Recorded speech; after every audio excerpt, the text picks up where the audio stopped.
the middle to allow more people come and occupy the seats. Thank you.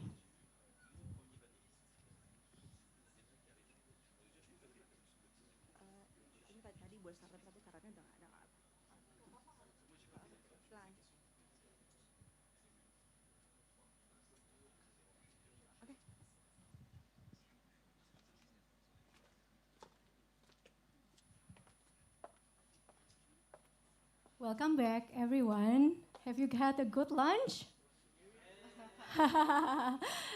So we want to thank Café d'Aurélie to prepare a good lunch for us. So now we will now hear the remarks from our partners and sponsors who made this summit possible. And for the first speaker, we would like to invite Bapak Edi Danusaputro from BNI Ventures to deliver his speech and presentation. Thank you so much. Pak Edi, the floor is yours.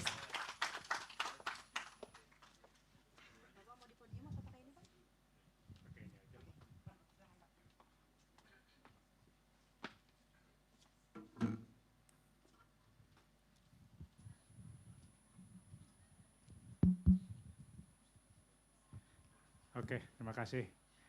Selamat siang. Oke, ini saya katanya ada pilihan. I have 3 choices in bahasa, in English, or in French. In France, je ne parle pas français.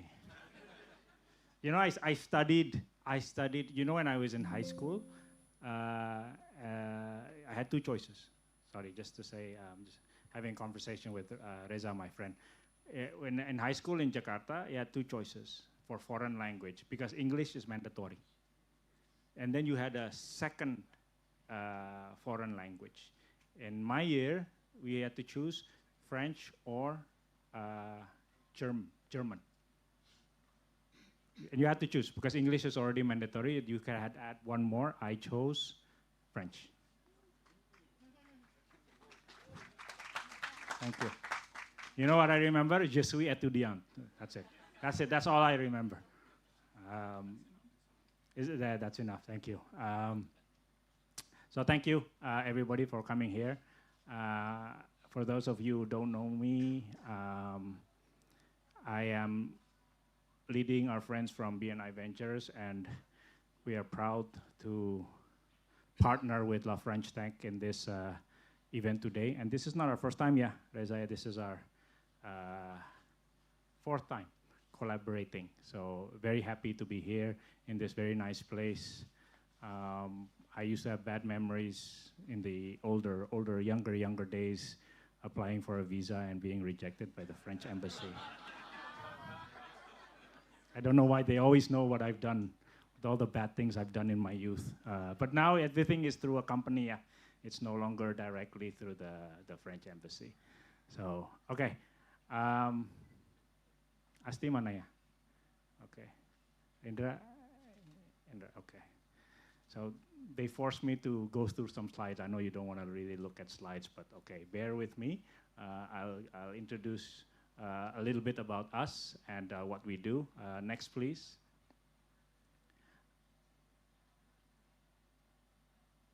Next. Okay, so just a little bit about us. Maybe for the Indonesians in the crowd, you already know a little bit about Bank BNI. For those of you who don't know, we are the first national bank of Indonesia since 1946. And we were actually, as part of a little bit of history, we were the Indonesia's first central bank before there was a central bank. So we took that role, and then central bank was initiated, and then we became a commercial bank again. This is a little bit, I won't bore you about all of this, but I just want to say, we are the Indonesian bank, the state-owned bank with the most branches overseas. Singapore, Hong Kong, Tokyo. What I don't know why we don't have a Paris branch there. Maybe because of visa. Thank you. Thank you. Thank you. But this should be ada Pak Sigit here. This should be this next step. Yeah, we should be more. We do have an Amsterdam branch, rep office, not really a full branch, but a rep office.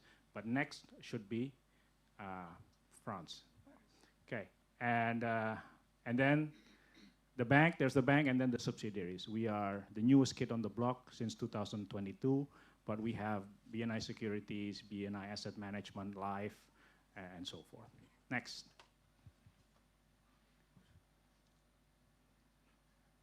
Okay, next. Just showing off our big office, that's okay. This is what we do. We, as a corporate venture capital, we invest, yes, but we also build the ecosystem. This is building the ecosystem. Building founders, building innovation, doing acceleration, doing incubation, matchmaking, pitch, competitions, that this is what we do. So everybody says all of our work is just investing. No, it's not. It's actually, investing is only at the end. What we do, a lot of it happens before investing, which is the difficult part. Building the talent, building the competencies so that there's more innovation in the market. And a lot of that is through what we think is the proper way to do it is finding problems. So when I meet a startup in my everyday job as a venture capitalist, when I meet a startup, the first thing I ask them is, what problem are you trying to solve? That's the number one question I always ask when I meet a startup, what problem are you trying to solve? Because if it's not a big enough problem, then I'm not interested. So number one is, what problem are you trying to solve? Second is, what is your solution to the problem? And I see many, many times that there's a problem, but the solution doesn't really fit the problem. So who are the startups or the founders or the soon-to-be founders in the crowd? Okay, one or two. You have to always ask your question there. Ask yourself that question. What problem are you trying to solve, and what is your solution to the problem? As an investor, I may be biased because I prefer an element of technology or tech or innovation. It doesn't have to be an app. It could be any sort of innovation, but the growth is faster if there is an element of innovation. A traditional business is great, and there are many, many investors that are interested, but maybe not us, because we want the high growth, the profitability, and we want the return. When I invest, it's not Edi Danusaputro's money, it's not even BNI Ventures money, it's BNI's money, and they want their return on investment. So whenever I invest, I have to make sure that there is an exit. Investing is easy. Anybody with money can do investing. What's difficult is exit. So that's another metric that I look at is how can I exit? Not immediately, but maybe in 6, 7, 8 years after investment, I can make an exit. So this is what we do. Like I mentioned in the beginning, problem statement discovery. That's the number one. And then after that, we help you by matchmaking with the business unit, matchmaking with other companies, and eventually accelerating your business. Next. Okay, this is some pictures from last year's event. This was at our office in our building, and this is what we did. We do matchmaking. This is not like Tinder, so it's a bit, not that I know Tinder, but claim to not know. No, but this is what I do. We shop around for problems. We go around to business units together with Pak Sigit. We ask them, what's your business unit's problems? And then we will help find the solution within the ecosystem. So that's what we do. We love to shop for problem statements. So if you have problems, let us know. Actually, sometimes it's better to have more problems than more solutions. Because this is some metrics about what we did. And out of the last year's event, 3 eventually became a real business, a real collaboration that resulted in revenue, in problem statement. These are the 3s in the bottom. A POS startup, a point of sale startup, a tax startup that helps the bank and also the bank's customers that get loans from the banks, and a health tech startup that we are now helping to roll out at hospitals and clinics throughout Central Java. Next. So this is, now in regards to today, we wanted to highlight a specific, more specific topic, which is AI, artificial intelligence. Why? Because everybody and their mother is talking about AI, the good and the bad, including locally. Ada yang tahu bahasa Indonesianya AI apa? Akal imitasi. Belum tahu. Okay. For those who don't know, the Indonesian term for AI is akal imitasi, artificial intelligence. My daughter is in college. She's a 3rd semester. She and her friends are like talking about AI, but the bad side of AI. Oh, Daddy, you know, when I graduate, there's going to be no jobs because AI is taking away all the jobs. And I say, that's not wrong. Not entirely true also, but this is what's happening. If you read the newspapers or read the online media, that's what's happening in the US, in Europe. A lot of companies are streamlining, they're reducing headcount because they're now using AI. And we're not talking like ChatGPT, Gemini, Google, we're talking like real problem-solving AI. For example, I'm not going to cover this slide, but for me, I prefer storytelling as opposed to talking to you, because you can read what's on the slide anyway, right? One of the real problem statements at the bank is fraud detection. We have a lot of people or companies, a lot of people and companies that apply for loans to the bank. Not only the bank, but also to our multi-finance sister company for car loans, motorcycle loans. Everybody who submits a loan application has to submit supporting documents. What's the problem? A lot of documents are fake. Even your national ID is fake. And then we ask for 3 months account statements. They're fake also. And the fraud is relatively sophisticated. Now, as a bank, how do we counter that? Do we just reject everything? Or we hire more people to kind of cross-check and double-check everything? What we're trying to do is use AI as a fraud detection system. So first of all, they will do an OCR. They'll capture it electronically so that you don't have to look at it a hard copy. So it shows up on your screen. And then you put it into an AI algorithm, and they will determine whether the account statements or the balance sheets, if it's a company, make sense or not. Do the numbers kind of make sense in terms of revenue, and leads to accounts receivables and profit if it's a company, and so on. If it's a personal bank statement, you look at income, debit, credit, and all of the above. Sometimes they even look at the logo. Sometimes they doctor it's a real statement, but it's not yours because they changed the name of the person. As simple as that. So the AI has to be able to detect that this is a fraud, and they do it electronically.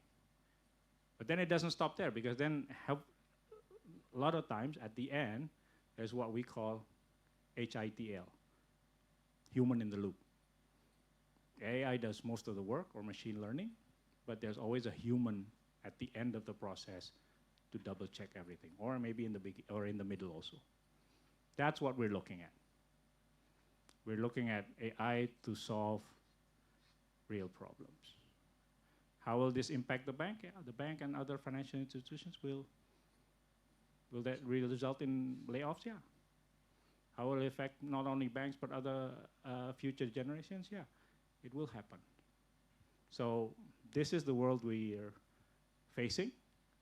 We just have to adapt to it. And I tell my daughter who's in college, well, you have to be one step ahead. She's not in business. She's not studying business, by the way. She'd hate it if I was telling her these stories, but she's studying psychology. I said, it's the same as human nature. The study of human nature, and AI is the study of also of human behavior. It's like when I'm teaching, I sometimes teach also at the, I do pro bono work. I sometimes teach at sekolah dasar, elementary school, yeah. Elementary school. I said, you know what AI is? You know what machine learning is? Very simple. If you live in Jakarta, then you're relatively sophisticated. I'm not talking, let's say, for example, in my hometown in Jogja. And you talk to Jakarta kids, age 7 or 8, most of them will have a smartphone or use a smartphone. And I tell them, you know what machine learning is? Is when you do, let's say you go on Netflix, you like horror movies. Twice or 3 times you watch horror movies, and then when Netflix recommends you some movies, more often times it'll be what? Horror movies, because they learn from our past behavior. If we go on GoFood, GrabFood, or whatever food delivery, we order fried chicken twice in a week, then the pop-up marketing will be most likely what? Fried chicken, because they learn from our behavior. So everything is out there. You just have to know that you're being targeted. And this is something that we look for at the bank, and how to use all of this data to fit our needs and purposes. Next. Okay, so this is today's or this year's version. We have many corporate partners. Thank you. All the companies listed here. Thank you for collaborating with us and with La French Tech. We have dozens or more than 10 startups participating from various countries. We have a participant from Malaysia also. So we're hopeful that it's not about sometimes it's not about the input, it's about the output. And we think that this year, hopefully, the more relevant problem solutions come out from this year's batch. Okay, next. Okay, thank you. I do want to end on a quick story before I. Are we okay on time? Or is it? Yes. Okay.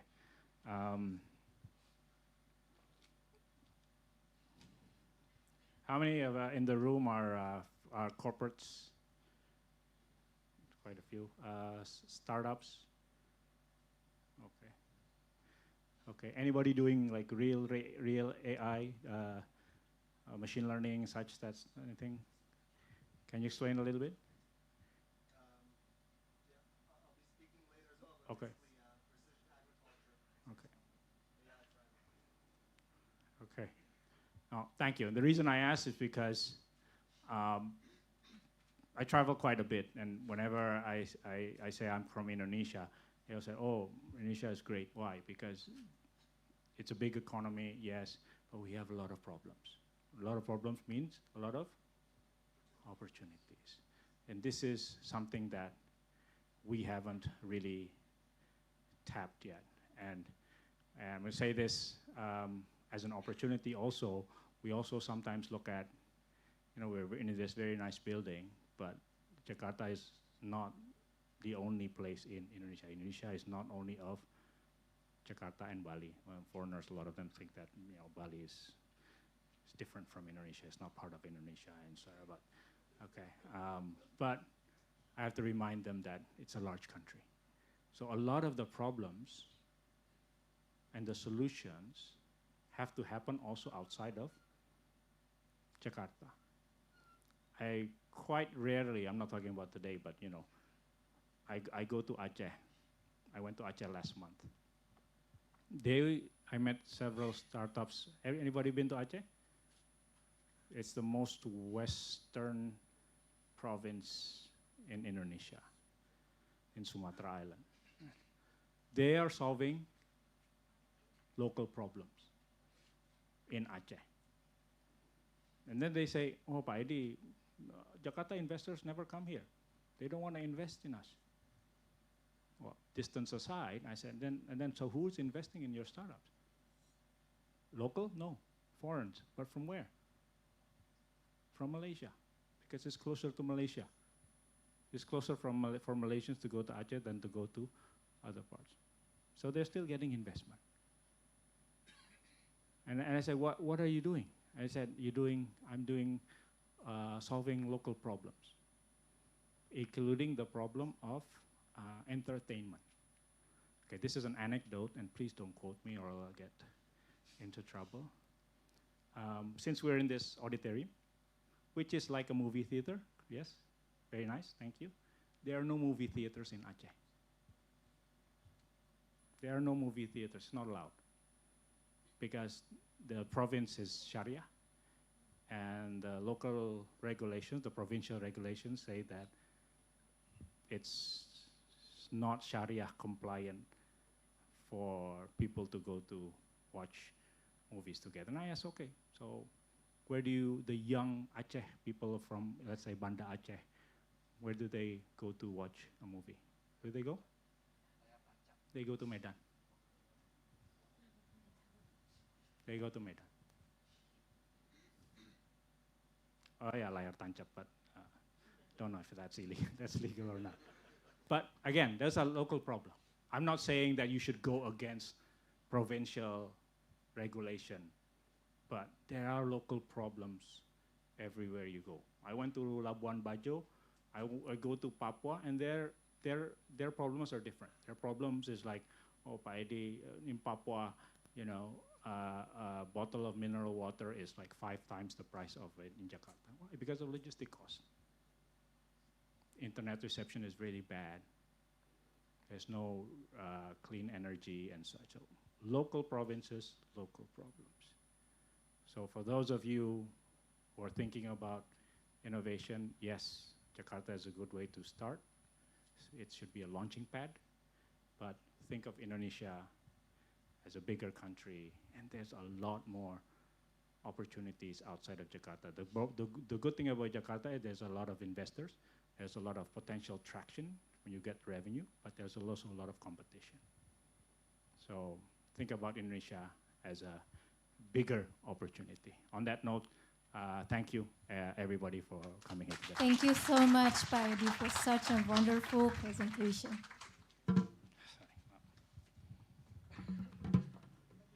Now, please welcome co-founder and CEO of Faibis and Vizir Technologies, Jérôme Romer. The floor is yours. Thank you. So is it? So thank you. I mean, it's a pleasure to help in any way the French Tech, led by co-led, I will say, by Reza and Anne. What they do with little, because you know we don't have the firepower of big corporate, but what they do with little is truly amazing. So thank you very much for that, Mr. Reza. Bravo. What can I say? I mean, it's great also that the audience is absolutely amazing. I mean, I like your question, even if I cannot answer them. What I can say, because we talk about a lot. I mean, as you understand, Faibis is a recruitment company. Recruitment company is about humans, right? So actually, their baseline, we changed it very recently. Now we are called Faibis Smart Humans, right? Because we also need, we need artificial intelligence, but we also need smart humans. Eddie, you mentioned it in the loop, and that's for sure, right? And it's tough. I don't know about you, but we have quite a number of conversations with candidates, and there is a bit of discomfort right now. What is my, human place in this world which is changing so fast? Because nothing new. I was reflecting on what you said, Eddie, about the fraud. Most of you have seen one movie called with Leonardo DiCaprio called Coach Me If You Can, right? Remember the first fraud, right? When he had some check, we talk of the bank, and he goes to toy store, if I remember well, right? Just to get the stamp of the 2WA and cash in, cash out maybe, the pilot salary. So nothing new, right? I mean, always been fraud. What is new is AI is both the poison and the antidote somehow, right? It's the pace of it. The pace of it which makes it very complicated to follow as a human scale. And you know, the AI is open 24/7, right? I'm not. I'm sleeping. Maybe you do. And so yes, we all need to find where we stand in between, you know, in this new era. And that's great that your daughter took psychology, because we're gonna need a lot of it, right? And true enough also that actually I mean, AI is great, right? It solves quite a number of problems, but I'm gonna have this conference on the 6th, right? But for the next generation, I mean, there is nothing new except the pace. We have something to do in this world, and the first thing is, you know, and France is pretty often criticized for that, but it's the value of innovation, right? We are the only one to use it, and we are the only one to reject it if we don't feel it's good for the life. So my only encouraging message, right? And I like that you guys develop many things. It's good as human, right? To still stand strong, to be part of it, and I'm sure that there is a lot of room for all of us, because we are artificial intelligence, but we are pretty smart humans here. So happy to support this initiative, and if you need smart humans, call 𝐏𝐵s, all right? Thank you.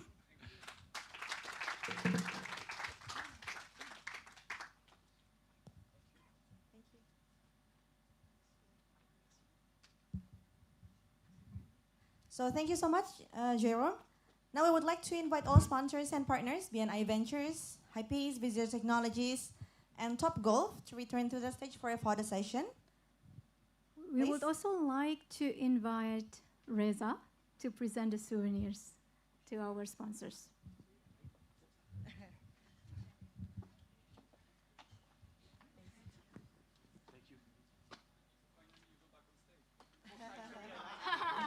For the 4th time.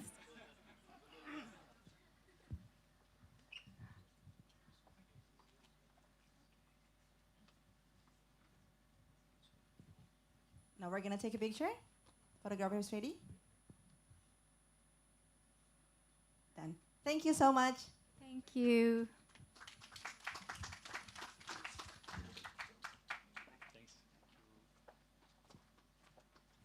Right, so we're now arriving to the next panel discussion. Our next session is going to explore the future of artificial intelligence, AGI and ASI, preparing for the leap. And this panel will be moderated by David Priefer. David Priefer is an entrepreneur who has been building businesses in Indonesia for the past 20 years across various industries. He currently leads 𝐏𝐚𝐽, a gaming startup leveraging AI technology. David has also served as an active board member of French Tech Indonesia for over 2 years, supporting the growth of the French tech ecosystem in the region.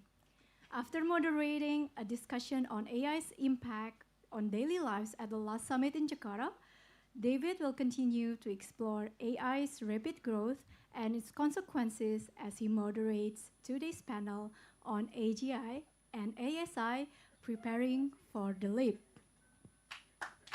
The floor is yours.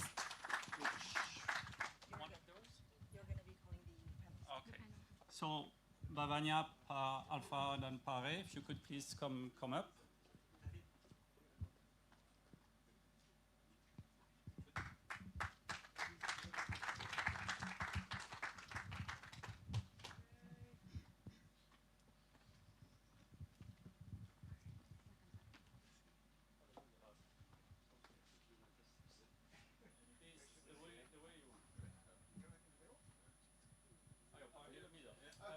You're in the middle?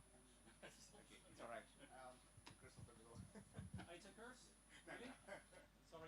force you. That was not my intention. Is everyone digesting properly? Yeah, all good? So it's always a difficult moment. So bear with us, a lot of important, interesting information.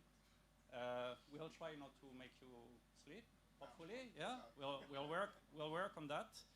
So we heard this morning that AI was both exciting and scary.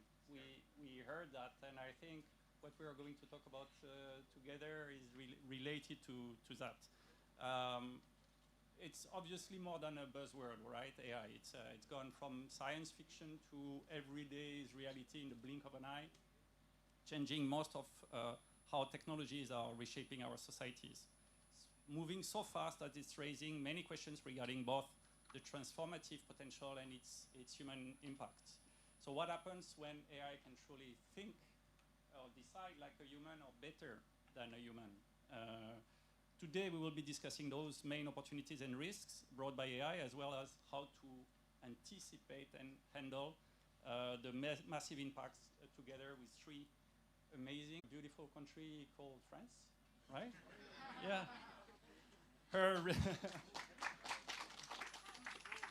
Her research focuses on AI for healthcare, for diverse populations, and generative AI media. She previously worked as a senior AI research engineer at Indonesia's top digital platforms and has contributed to projects across academia, startups, industry, integrating data science and AI with digital innovation. A warm welcome, Vanya. So the closest I will move, and the curse of the center will be confirmed. We have Dr. Alva Erwin.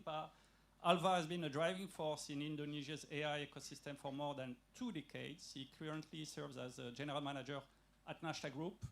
In academia, he lectures on AI at both Swiss German University and Binar University, and until recently sat on the board of experts for the Central for AI and Advanced Technology at Trisakti University.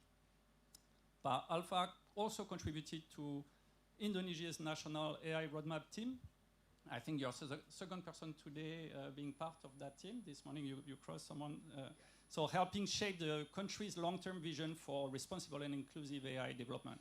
So it's a quite rare mix of technical depth, policy insight, and real-world implementation. So it will bring us a grounded view of how fast advancing AI is reshaping industry and society. A very warm welcome to you. And yeah, welcome.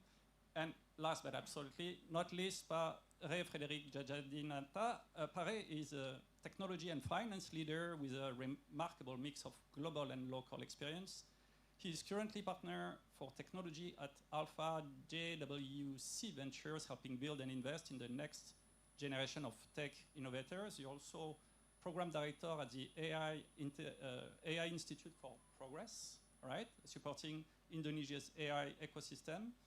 And Pare previously served as a CTO of Traveloka. Maybe some of them heard about that small company, driving company-wide tech initiatives that helped Traveloka push through the pandemic and come out stronger. And before that was executive director at another small company, Goldman Sachs, in Hong Kong, heading Asia derivative technology. So with this cross-disciplinary background, Pare offers a sharp view on how accelerating AI capabilities are reshaping industries and economies, and a warm welcome to you too. The title of our topic was mentioning AGI and ASI. So let's briefly try to define the term. So AGI stands for Artificial General Intelligence, so a system that can reason and learn across multiple domains like human would. ASI stands for Artificial Superintelligence. That would be the following step, where the AI intelligence surpasses human intelligence in most domains. So let's start with you, Pare, and let's make sure that it's not finally in the middle. A lot of positive things can happen. So in your own words, how would you define AGI? And maybe you can share with us where you would think that would happen. Is it later this decade, in a few decades, or do you believe it will never truly happen? Are the mics on? No, they're not anymore. Yeah, please take that one.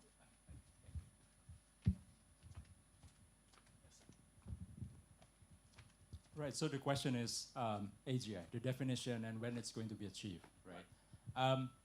I mean, I think the standard definition is AGI is an AI that is at the level that it can think like humans. But when I connect it to ASI, I tend to connect them in a progression kind of way, meaning that I'll define AGI as the level of thinking that will allow it to continue improving itself to become ASI. So I don't think there's like a sharp delineation between AGI and ASI. Right. It's just that, yeah, it's a progression, right? Now, to your question of when it will be achieved, I think as early as 2024, people were thinking that it would be achieved in 2025. I think it's pretty safe to say, even with Gemini 3, which was released yesterday, it's not achieved yet, it's still pretty far. If you ask me, oh, and then if you also get the consensus from the scientific community, right? It's kind of fluctuating as well. And now you see that it's becoming longer. I think part of this is what you see from what 𝐏𝐚𝐬 was saying, right? From Meta. He's of his very strong opinion, and this is partly why he was being asked to report to some 28-year-old in Meta, right? Until he quit, rage quit. Basically, yeah, he's thinking that with the current architecture, it's not going to be achieved. And I tend to agree with him. Okay. Yeah, I think there needs to be a different architecture. And by the way, tying this to our investment thesis, that's what we're trying to look for as well. Because we think that transformer is kind of there. So looking for the people bringing that new the sort of new structure. architecture, Okay. yeah, that can break through that ceiling. Yeah. All right. Thank you very much. Vanya? Okay, so in my opinion, AGI means like artificial general intelligence. So it means that the AI can learn and perform in the level that human can do in expert level in many tasks. So I also want to continue for the 𝐏𝐚𝐬 assumption, because he mentioned that we will not achieve AGI by using the scaled LLM, but perhaps it will be achieved using the word model, because as if you try to learn, if the baby try to learn by perceiving the word around, and then they learn the language itself. So by looking at the multimodal model around nowadays, like Gemini 3 is already in word model, so they understand the simulations, and several benchmarks already say that the AGI perhaps around 30%, right, Gemini 3. So in my opinion, perhaps in the next decade, so around 10 years, so Okay, it will be potentially, because like less than 10 years ago when I studied computer visions, they tried to generate cat, and it was abstract, and I saw like, what did they do? I mean, why they did that? And then nowadays we can see like the photorealistic image, and of course the almost real-time video generation. So it's possible, I think. Yeah. So right now, you mentioned 20%. That's a benchmark trying to estimate how far we are. Actually, there are several benchmarks of AGI, and one of the benchmark already say like ARC AGI is already 30% for the Gemini 3. Okay. But yeah, I think the boundary is already unclear, but I believe that the progress that we've seen is amazing. Yeah. Yeah, thank you. So you will all have yours. Okay. So thank you, Vanya. Alva. Yeah. Okay, thank you, Pak David. Well, actually, this is pretty much an abstract concept, yeah.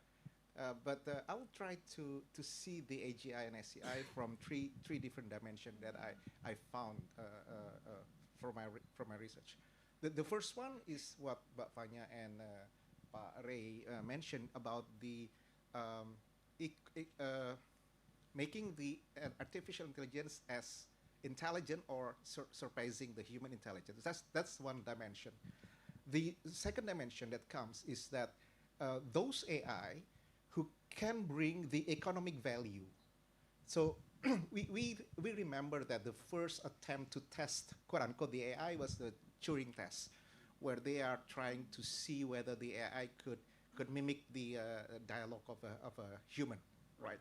And then after that, there's another test that is proposed to see whether AI could achieve the intelligence of ordinary human, like passing the examination of bachelor degrees, or passing the low bar, or something like that. So that's the called employment test by Nielsen, if I'm not mistaken. So that's another test. Then the third test it's come from Steve Wozniak, the co-founders of Apple, and it's called a barista test. So an AI, but this actually tied to the physical capabilities of the AI, so the robotics. So robots may enter a strange room, and they could found a device to make a nice cappuccino. Without knowing anything, he could do reasoning, plannings, and so on, and can make us a nice hot cappuccino without spilling any drops of coffee. So that will be the third test of the so-called intelligence AI. Learning without having any input whatsoever. Learning, planning, making spatial intelligence, and so on and so forth. But then there's another scenario for testing, Pa. But this I will wait for your next question, Pa. This is because will brings the as you say, the some sort of like fear, where we are in a hope and fear dimension of this AGI and SI. So you keep that for the scary part. Yeah, I keep that for the scary part. But then, there are two. The first, same as the human intelligence, or surpassing it, okay? And then economic valuation of that. And then the third dimension of the AGI and SI is the so-called transformative AI. The AI that is so powerful that could bring the entire human civilization into the utopia, or maybe dystopia. One or the other. One way or the other. So we have no longer of fear, scarcity of something, the cancer cured, the pollution gone, war stopped, and everything. So that is so powerful that can create this kind of transformation. That is what we expect. Okay, okay, thank you very And much. when it will happen, I don't know. Maybe 5 years, 10 years, 20 years, maybe next month. I don't know. Next month is very optimistic. All right, thank you very much. So beyond that question of AGI or ASI, what we are really talking about is the accelerating power of AI. It's moving so fast, it's impacting everything in our lives at the moment. So we are going to start with the exciting part, not the scary part. So let's look at the opportunities, because it's already driving breakthroughs in healthcare, energy, education, and productivity. So Vanya, first, simply put, how, on the positive side, could AGI make the world better?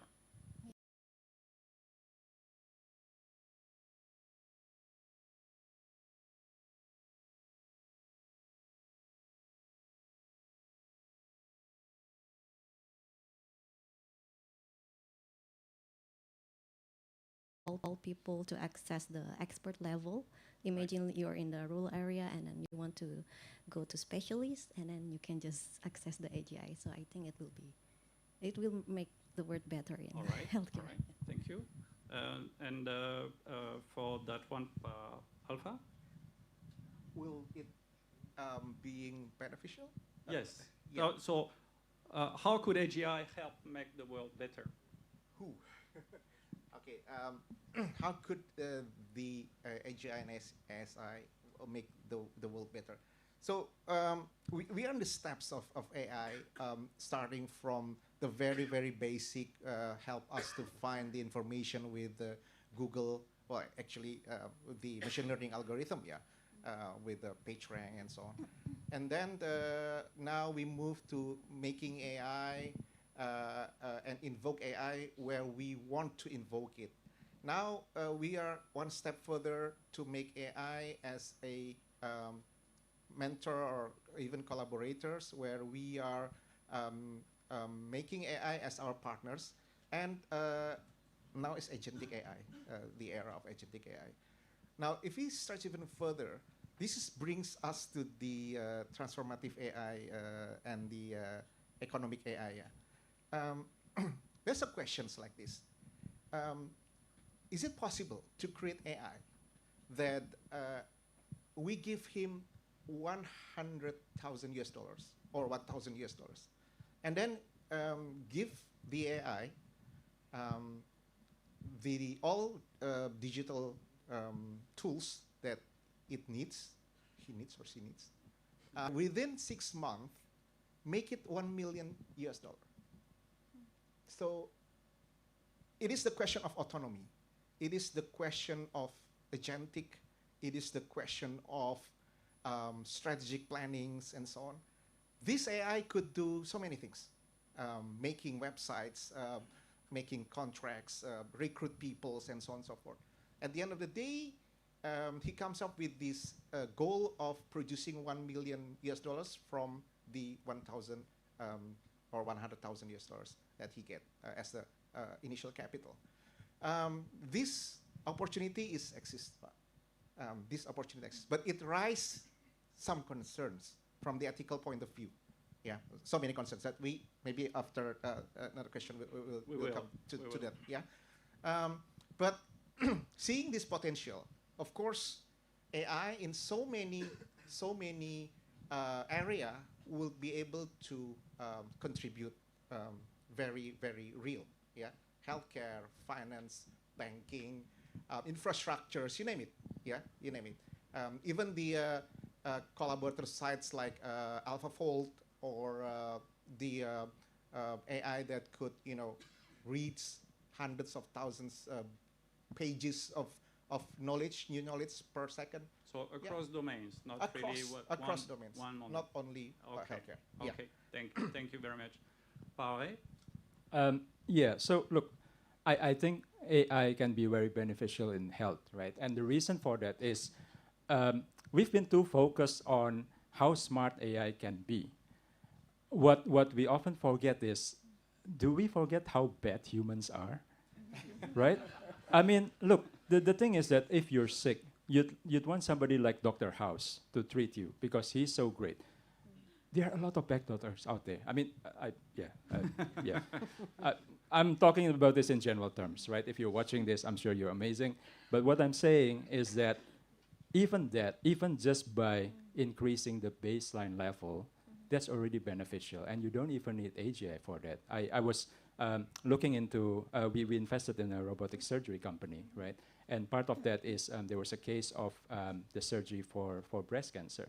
And the thing is that if you excise that cancerous tissue, the rate at which the excision was not precise, and therefore the cancer could come back, could get as high as close to 20%.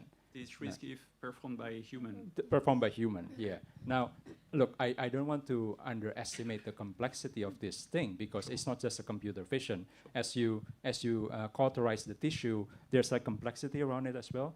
But all I'm saying is that we're also focused on how great AI is. This is 20%, right? I mean, imagine, I pray that none of you will ever get into this situation, but if you're one of the 5 who will be caught and say, sorry, you have to come back because, we didn't excise all the tissue.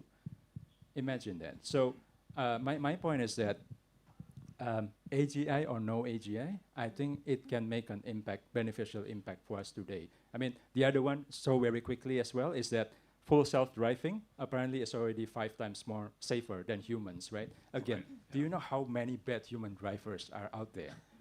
So literally, we live in Jakarta. Right. Yeah. So literally, by keeping AIs out of self-driving, we are killing humans. So yeah. Thank you very much. To continue on that one, maybe more locally. So, Alpha, what would be the more specific benefits that we could find for Indonesia? We are still outside the scary part. We are still in the exciting part. Right. But more local. I think Pak Edi already mentions it clearly. About we have so many problems still not yet solved in Indonesia, and again. Even though without AGI and ASI, the artificial intelligence itself that we have at the moment is having so many benefit. But I think the problem is not only about the AI itself, but also how we could, equalize the opportunity for the people to get access to the AI, because one of the most dangerous thing about AI is actually the gap between those who use AI and the gap of those who are not exposed to the AI. That's one thing. So trying to close the gap, one of the local one benefits. of the that's one of the pillars that the AI national strategy want to achieve. Right. Okay. Pare, about this more local benefit. Pare or Mafano? Pare. I was asking for Pare. I was moving. Oh, sorry. Vanya. It was for you. Oh, okay. I thought it's Vanya. Sorry, I missed her. You were expecting the Vanya. Yeah, that's why she was looking at me. I was like, why? Sorry. Sorry, the question was... so the more local benefits, where would you see, which sector you would see as receiving more benefits locally? Okay. I think in Indonesia, this is another over focus of AI, right? We are focusing a lot on how AI is going to destroy the white collar jobs, but actually there are a lot of opportunities in the blue collar jobs as well. Very simple. Don't even need to talk about AGI. There's this one use case where a lot of machineries, from the way it vibrates or from the way it's making noises, you know that you need to do predictive maintenance of it, right? If you talk about the large population of experts in the field, there'll be people who'll be able to just put their palm on it and say, okay, this needs predictive maintenance. But with experience. But obviously it's really hard to crystallize their thought and transfer it to an apprentice. Right. So again, machine learning comes to the rescue. There are a lot of other things as well. So not full self-driving, but like driving that's relatively simple, just to make sure that you water the plantation properly, right? When you use human, the one nearest to the depot tends to be the best watered, and then the one far is right. So yeah, there are many solutions that doesn't even need to wait for AGI. Yeah. All right. Thank you very much. And Vanya, more local. Yeah, perhaps for Indonesia, there are two things, like two domains. The first one is, I think Indonesia is boosted by UMKM, like small, medium enterprise. So in this pre-AGI era, I think it's helpful for them to have like content creation tools, like AI-generated tools. But with AGI, I think they will be empowered by AGI, like one AGI tools for content creation and business analytics and CS like in one AGI superpower. And the second one, of course, healthcare, because as we know that the prevalence of radiologists is only 1.2 in 100,000 Indonesians. So I think if we can use the AGI to kind of know which scans it belongs to which disease, I think it will be very helpful to do the screening, such as tuberculosis screening and etc. Because right nowadays, I would say AGI is still far, because like the pre-trained models, like the Google Foundation model or other models, is trained on Western data. That's why when we test, predict on our local data, let's say the lung of the X-ray Indonesian data, it will not perform very well. So there is like some gap. So I think it will be best if AGI could solve that problem. Okay. Thank you very much. So of course, with this level of opportunities come similarly high level of risks. Experts are already warning us from anything from job displacement to AI bias, from security threat to even losing control over ASI or advanced AI in general. So let's focus now on what you consider to be the most serious risks, and then which one poses the greatest threats to Indonesia. So, Pare, could you please tell us which is the risk you see as a most serious we're going to be facing, if not already? Maybe I'll answer it in two ways, right? The first one, which is already here, is simply the deepfake. So as Pa Edi mentioned, right, in pay later, in this trying to detect liveness, etc., it's like a never-ending race. So there was a point that it's pretty easy for you to detect if it's somebody is faking it. Somebody would just put the, what do you call it, the photo in front. It used to be like that, right? And it became more and more advanced to the point that you're trying to detect the micro expression in your face, something that the human will never catch up. But yeah, and then the adversarial AI became better as well. And now apparently the most advanced technique is you try to detect how the blood in your face moves in patterns that no humans can even discern. When the adversarial AI got to that, I don't know what else can the good AI do, right, in there. So that is one. I mean, that is one that is near. It is today. The other one I think is the displacement. Like, to be clear, I think some AI leaders like Elon, he's saying that AI will be good for humanity, right? And I think what will happen is that even if that is true, we as humanity will be okay. But along the way, there'll be a lot of humans that will be victims of that.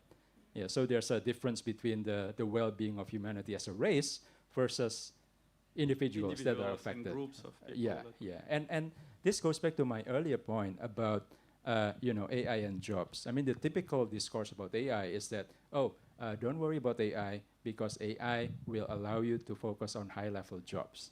Now, again, do we think it's that easy to do high-level jobs, right? I got somewhat of a personal experience on this. So I have a team of experts that is doing a certain thing. And then they were telling me that, we couldn't do these higher level activities because we are too busy doing these menial jobs.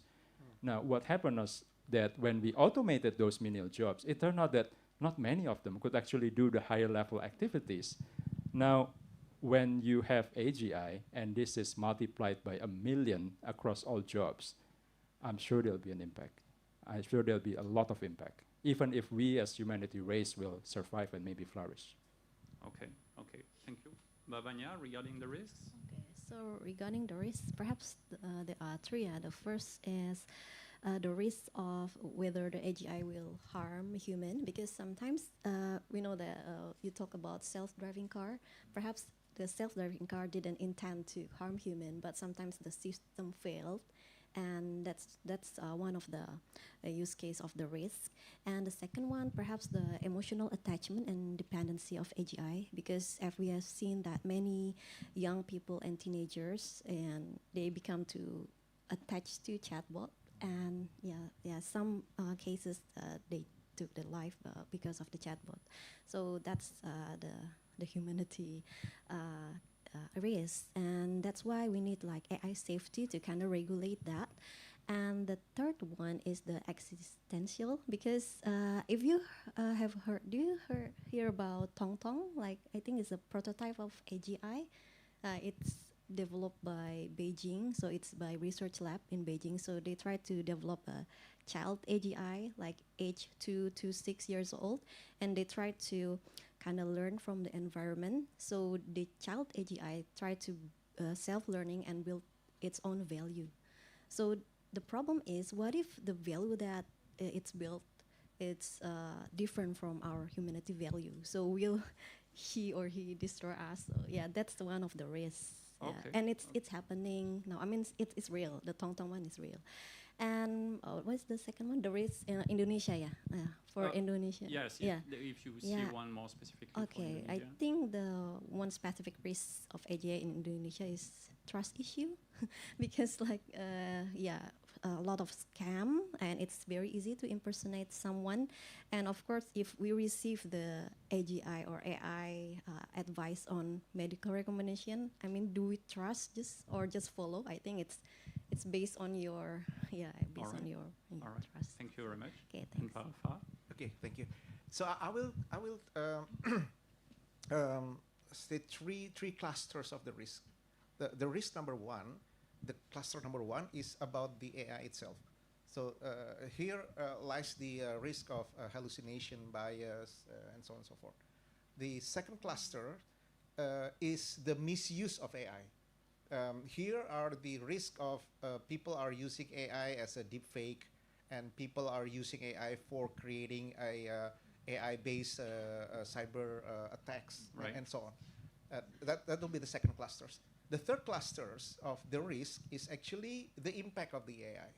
The impact of the AI will fall into this category is like job losing, the widening of the gaps for those who are have and do not have, the rich become richer, the poor become poorer, this kind of that, of losing jobs and so on. So the impact, including the existential risk of AI, AGI and ASI become uncontrollable.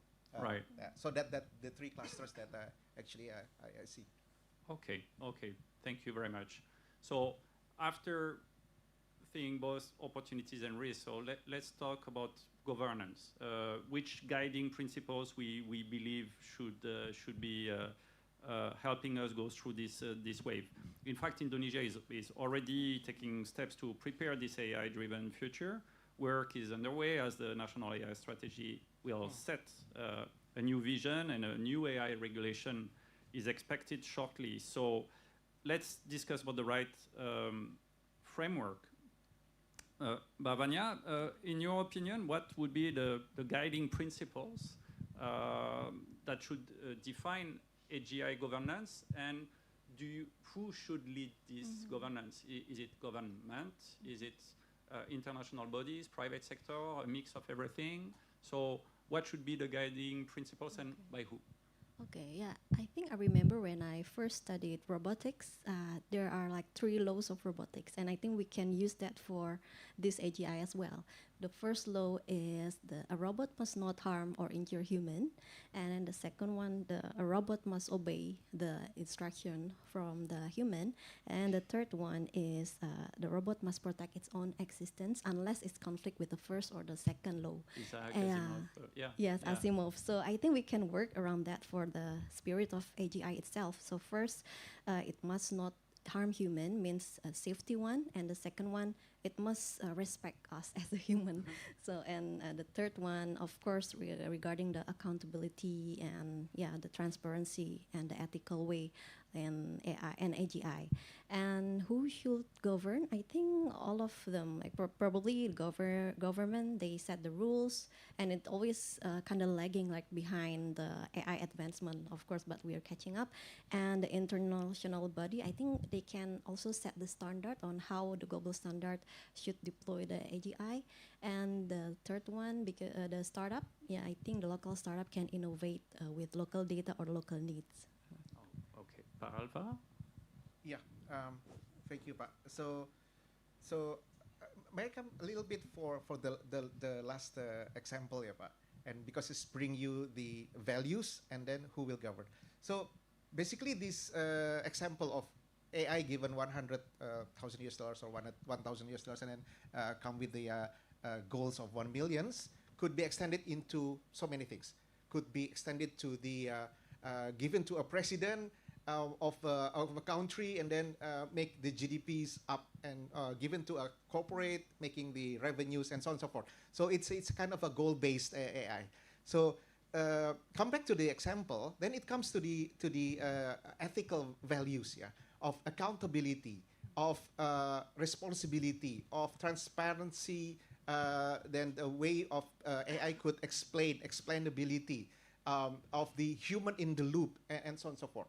So most of these values, of course, is kind of extended from the Isaac Asimov 3 laws of robotics, is actually something that we would like to govern.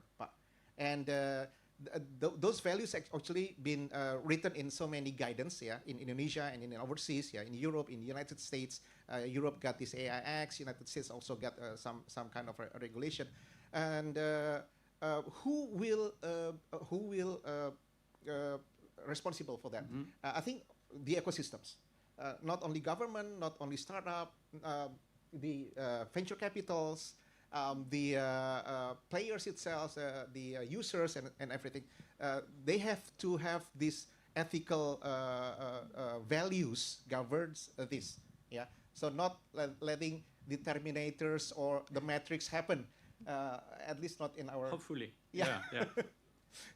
And then I think one of the quote that comes from the one of the godfathers of the AI, Geoffrey Hinton, the emeritus professor of University of Toronto, he said that he afraid that we are in the race to the destruction, because in order to get the more profit, we create a better AI, better AGI, better ASI. Then suddenly we create something that is more intelligent than us.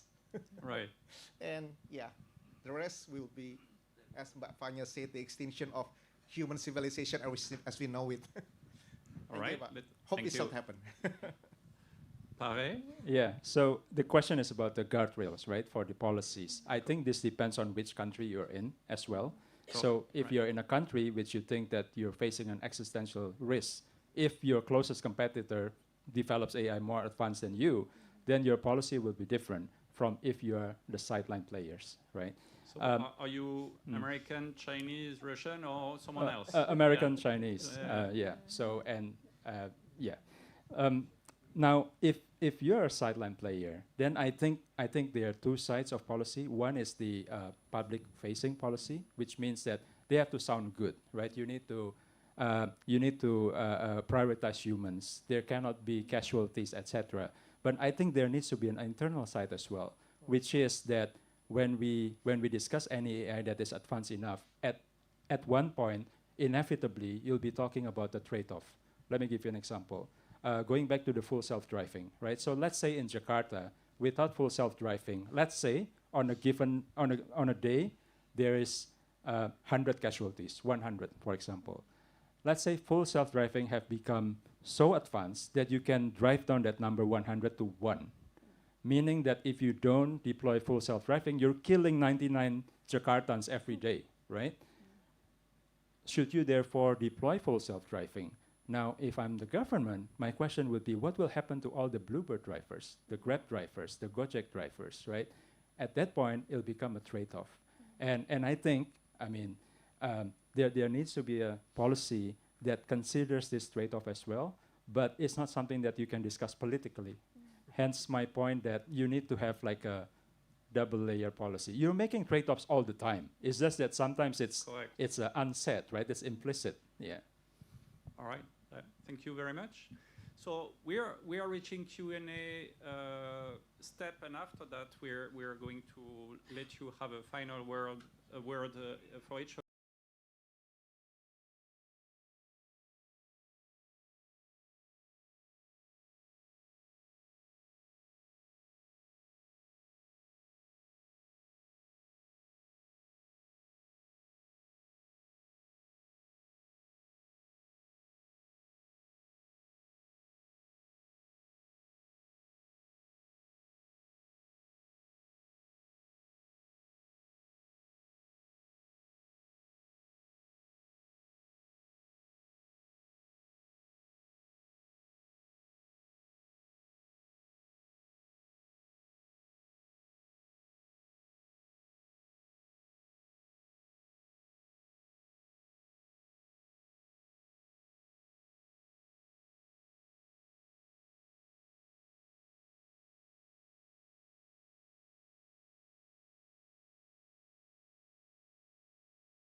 but it doesn't become more intelligent. As long as this trade-off between intelligence and compute exists, I think there's always a dichotomy. There's always this small model that is good enough for personal use cases, and there's always this gigantic model which is national security concern. Thank you very much. All right, next questions. Try to be concise. This one in the middle. Just a quick one. Hi. So I just want to be a devil's advocate here.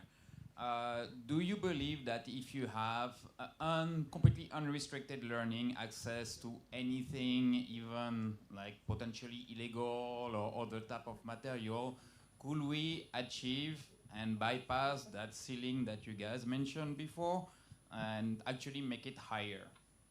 Because right now we are policing all the models to fit the ethical, but we actually removing a lot of available subset of data which is available, conversations that we are not tapping in.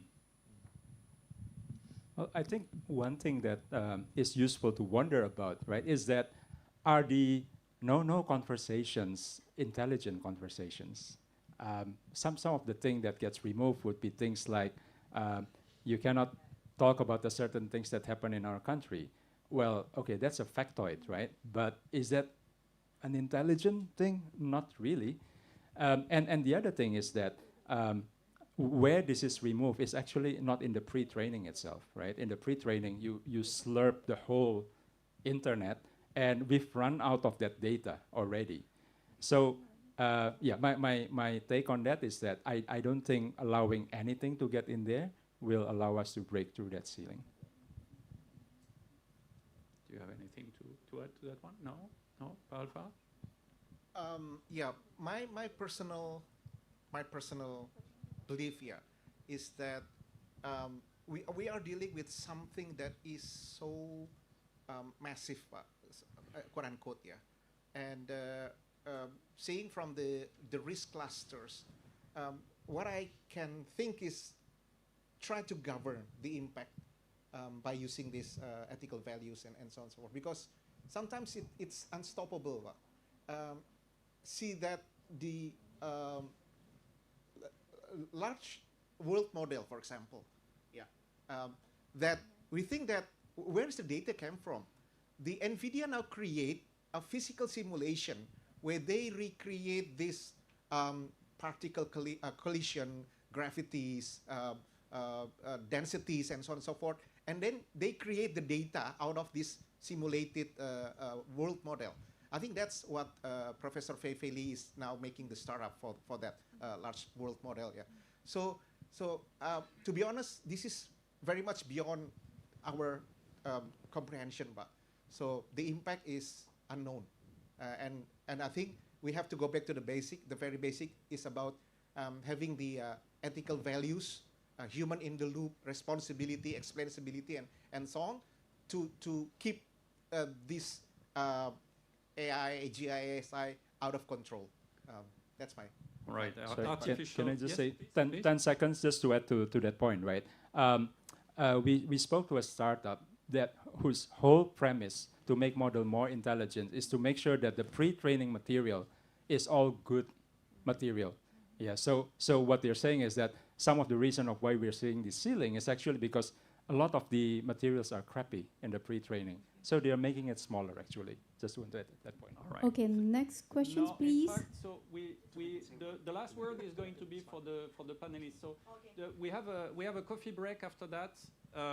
Hopefully you can stay around and answer, because I can see there are tons of questions, and I understand why. It's a super interesting topics, and all of you are very interesting to hear. So, but to close the discussion, I would like, please, each of you to send one short message to the general public about AGI, to help people understand, anticipate, get ready for what's coming. So what would be this short message?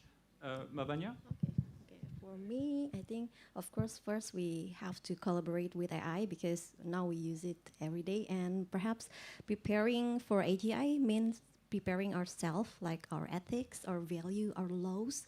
And of course, AGI will kind of reflect or mirror our value. So you say, perhaps we must use the good value in our pre-trained data. So yeah, prepare ourselves and ethics and values for AGI. Thank you very much. And Pare? Yeah. I'm trying to make the message probably more hopeful, but I'll just say it as it is, right? I mean, look. No horror movie.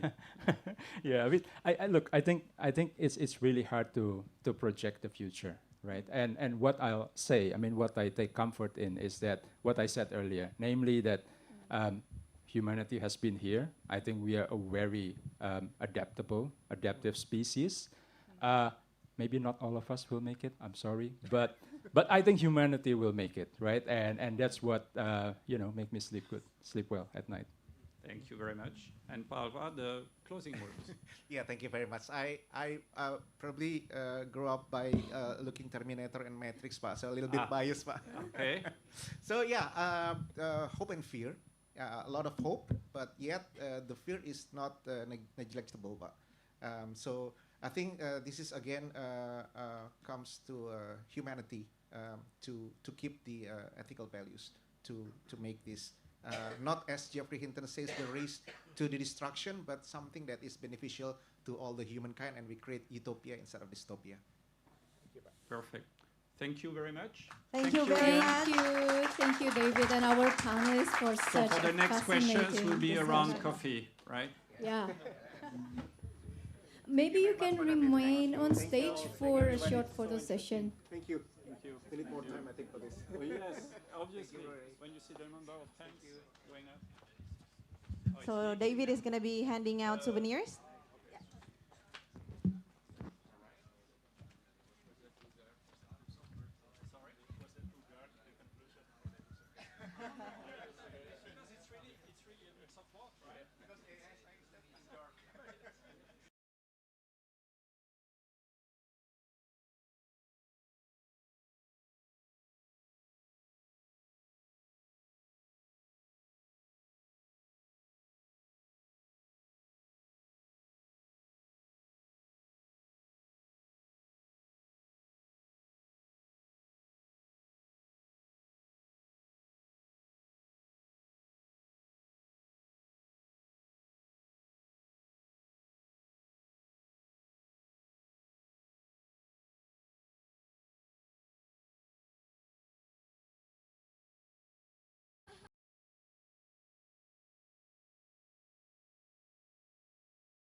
Please be seated, because I'm going to be calling out our next moderator soon.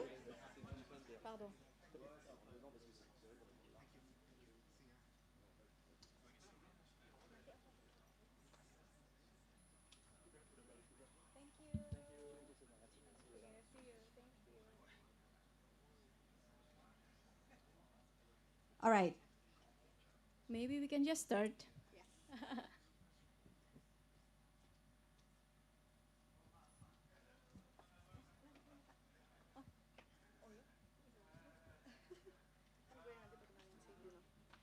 So welcome back to the auditorium.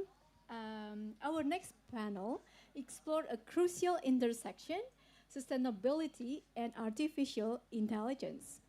All right, so for this session, AI and sustainability tools for a resilient economy is going to be moderated by Bruno Zisman. So before I call him, Bruno Zisman is the founder and CEO of www.waste.io, a Singapore-based AI platform that brings traceability, automation, and ESG visibility to waste management across Southeast Asia.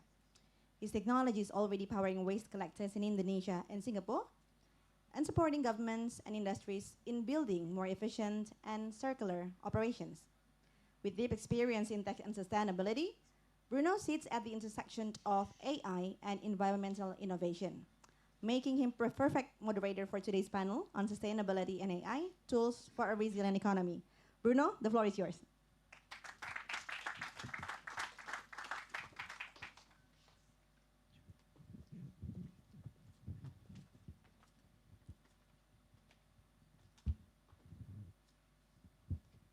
Hi, everybody. Hi again. I hope you enjoy the day. I think think lots of people left already, which is normal. But thanks for the people who are still there. I appreciate. I know who you are. Okay. Thank you very much to be there for this panel, AI and Sustainability, Tools for a Resilient Economy. Artificial intelligence is already reshaping how we manage resources, anticipate climate risks, and measure impact. Today, we will explore how AI moves from proof of concept to practical tools that deliver both efficiency and resilience. I'm calling my panelist, 𝐏𝐚𝐧𝐞𝐬, co-founder of Djajadinata, agri-tech innovator using AI for precision farming and resource efficiency. Hi. Then I'm calling Eric Budi Pratama, Vice Chairman of Standing Committee of AI and Personal Data Protection, 𝐏𝐵𝐸𝐬𝐷 dan Industri Kadin, Indonesia, and Policy Advisor linking technology, governance, and finance. And I'm calling Dor Pundak, Head of Global Business, C3, an agri-tech specialist transforming environmental data into strategies for resilience and resource optimization. Let's begin by looking at where AI is already delivering measurable impact. So I have a few questions for you guys. So 𝐏𝐚𝐧𝐞, how is AI transforming resource efficiency in agriculture while maintaining yields and profitability? So we are a company that manufactures potato seeds, and we also build AI for farmers. So when you look at resources for farmers, farmers typically invest money in seeds, right? Seed is one of the most important resources for them. But apart from seed, there's fertilizers, there's water, there's agrochemicals, and then there's labor. Where AI is exactly helping is to actually produce better high quality seeds for us. So we use AI in our own seed farming operations that manufactures seeds that are less resistant to diseases. So that basically boosts farmer productivity by a lot. The second thing is also about fertilization. So most farmers in Indonesia, they're adding a lot of fertilizers in the farms. But based on the data that we have been collecting, because we have built a low-cost soil testing device in-house also, we have found out that Indonesian soils has very high potassium. So farmers do not necessarily need to add potassium, but they still do it because most of them are not aware. So if you do soil testing properly, you can not only save the cost of fertilizers by 10 to 12%, you can actually make the soils healthier also. When it comes to agrochemicals, which is another resource that farmers spend a lot of money on, farmers have the tendency of overspraying in Indo. Because Indo is a tropical country, there are many diseases, many pathogens that attack the plants, and farmers do not want to take chances. So they do a lot of preventive spraying that can become a lot more guided based on the actual conditions that are forming for any pest or disease attacks. So we have built certain intelligence around pest and disease attacks, and once the attacks happen, then we also help farmers to diagnose those problems and find the right input to use. So that way they can actually optimize not only their fertilizers, but also chemical usage, right? And once you optimize fertilization and agrochemicals, the third component, which is the labor, it automatically goes down because you're spraying less often, because you're fertilizing less often, so your cost of labors also go down. The water, which is also one of the most critical resources, it's basically free for farmers, so they tend to misuse or overuse it also, right? That's where we have our own in-house IoT, which we have designed very low cost for smallholder farmers that can monitor soil moisture very, very proactively. So, and it can also look at plants' wilting conditions. So you do not necessarily have to keep adding water unless the plant needs it or demands for it. Okay, thank you, very interesting. Okay, Eric, how do we ensure efficiency doesn't turn into overconsumption? Yeah, thank you. Yeah, so basically, my background is not only AI, but I'm also cybersecurity practitioner.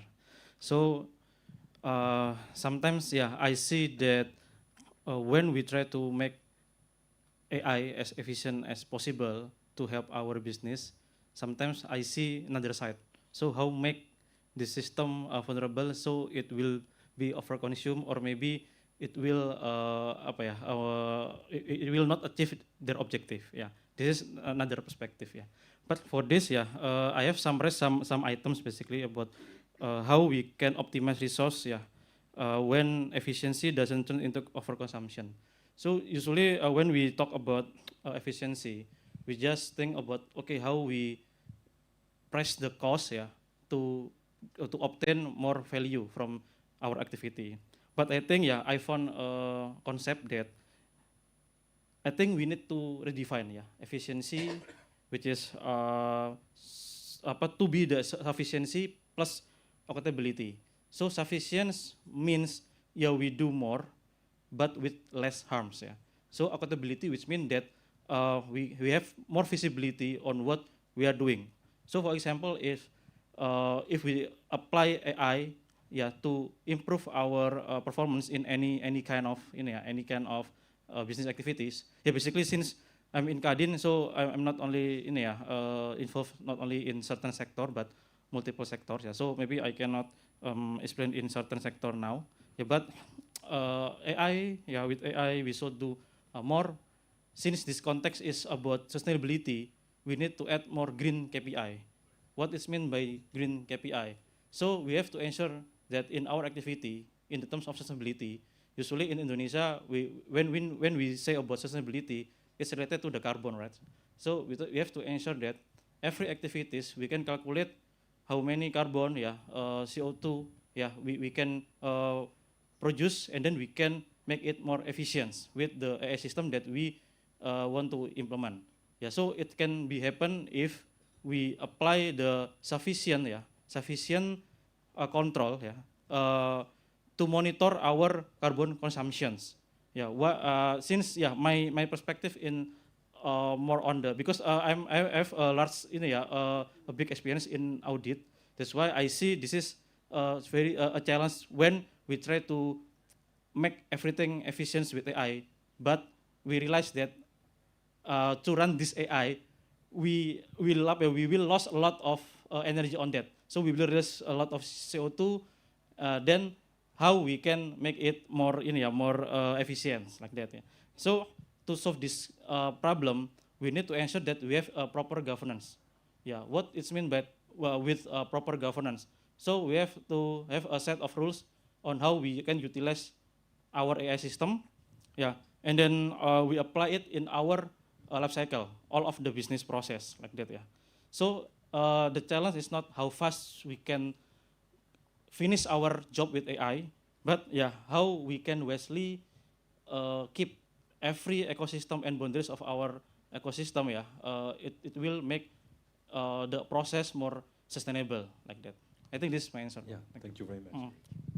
Okay, so Dor, what makes AI data trustworthy and comparable across industries? Okay, thank you. So I think we've learned at C3 that AI can be very, of course, a very powerful tool, but as others have mentioned earlier today, also very risky and misleading if it's not built on very solid ground. And therefore, we identify 3 key elements which are important in order to achieve a truly trustworthy AI. The first one, of course, is the data, okay? But we're not talking about just any data, otherwise it's purely going to be just garbage in, garbage out. We need great data, data that needs to be reliable, comprehensive, verifiable.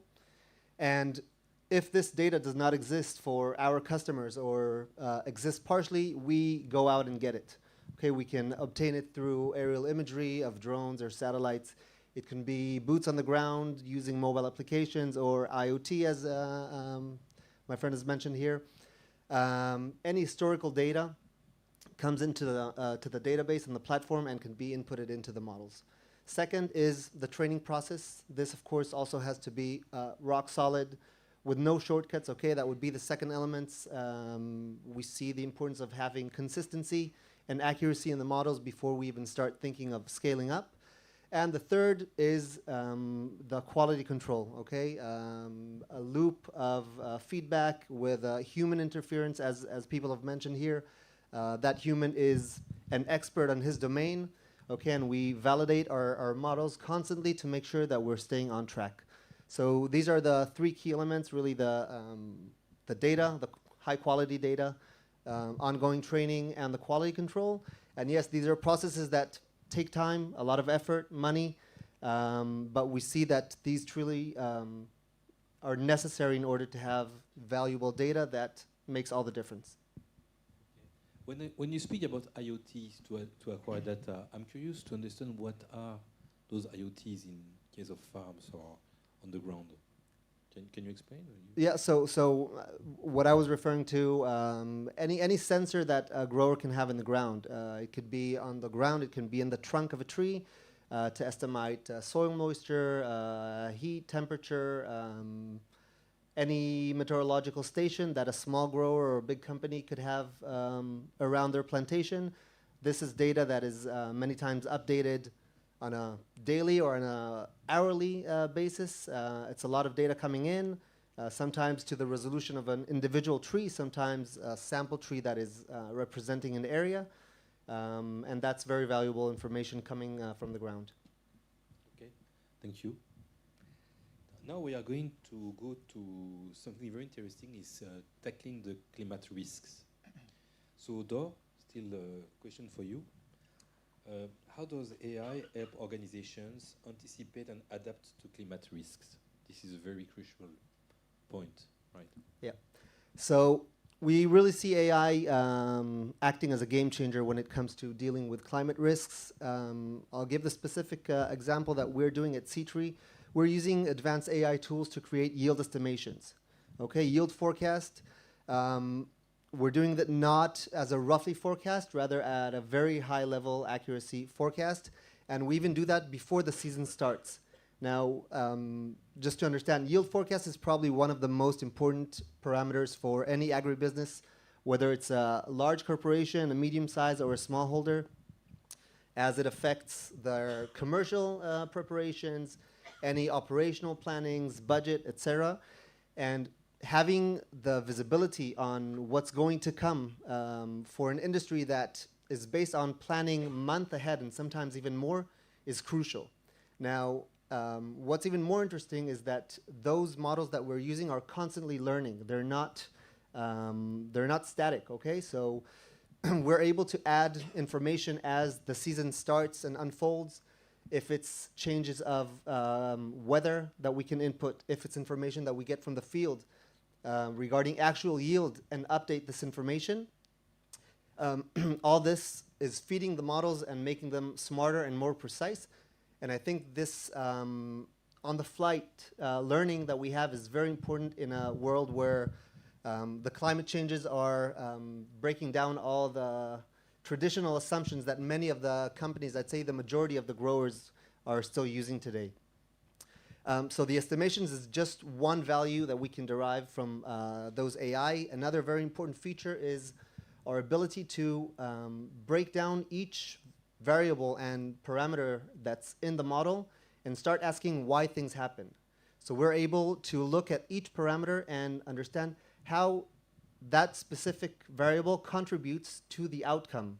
Okay, if it's weather or a certain fertilizer or a certain product applied at a certain time, we can now with AI basically look at each one of those and understand, see what it contributes, and it's turning AI from just a black box to an actual tool for decision making for the clients. Now, understanding both concepts of predicting or forecasting the yield and being able to break each variable down enables us now to start simulating different scenarios of what's going to come, okay, what will be. So we can create a simulation of what will happen if rain will come 2 weeks early or 2 weeks late this year. What happens if an extreme heat wave strikes my trees during flowering time? And all of these are incredibly important insights for the growers, which they can use to detect both vulnerabilities but also opportunities, which cannot be done by merely just looking at raw data. I think then the actual thing that we're giving the growers is more time and time to plan, and we're turning them from from a very reactive mode to a proactive and planning mode, which is something quite special.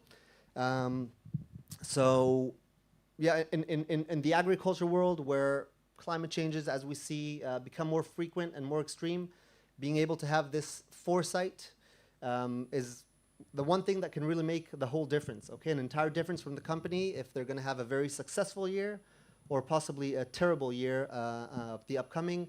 The ability to allocate resources, whether it's fertilizers or manpower, any type of resource in a much more sustainable manner and much more precisely, okay? Rather than applying everywhere the same, they're able to pinpoint a certain estate, a certain block, a certain tree with a different quantity.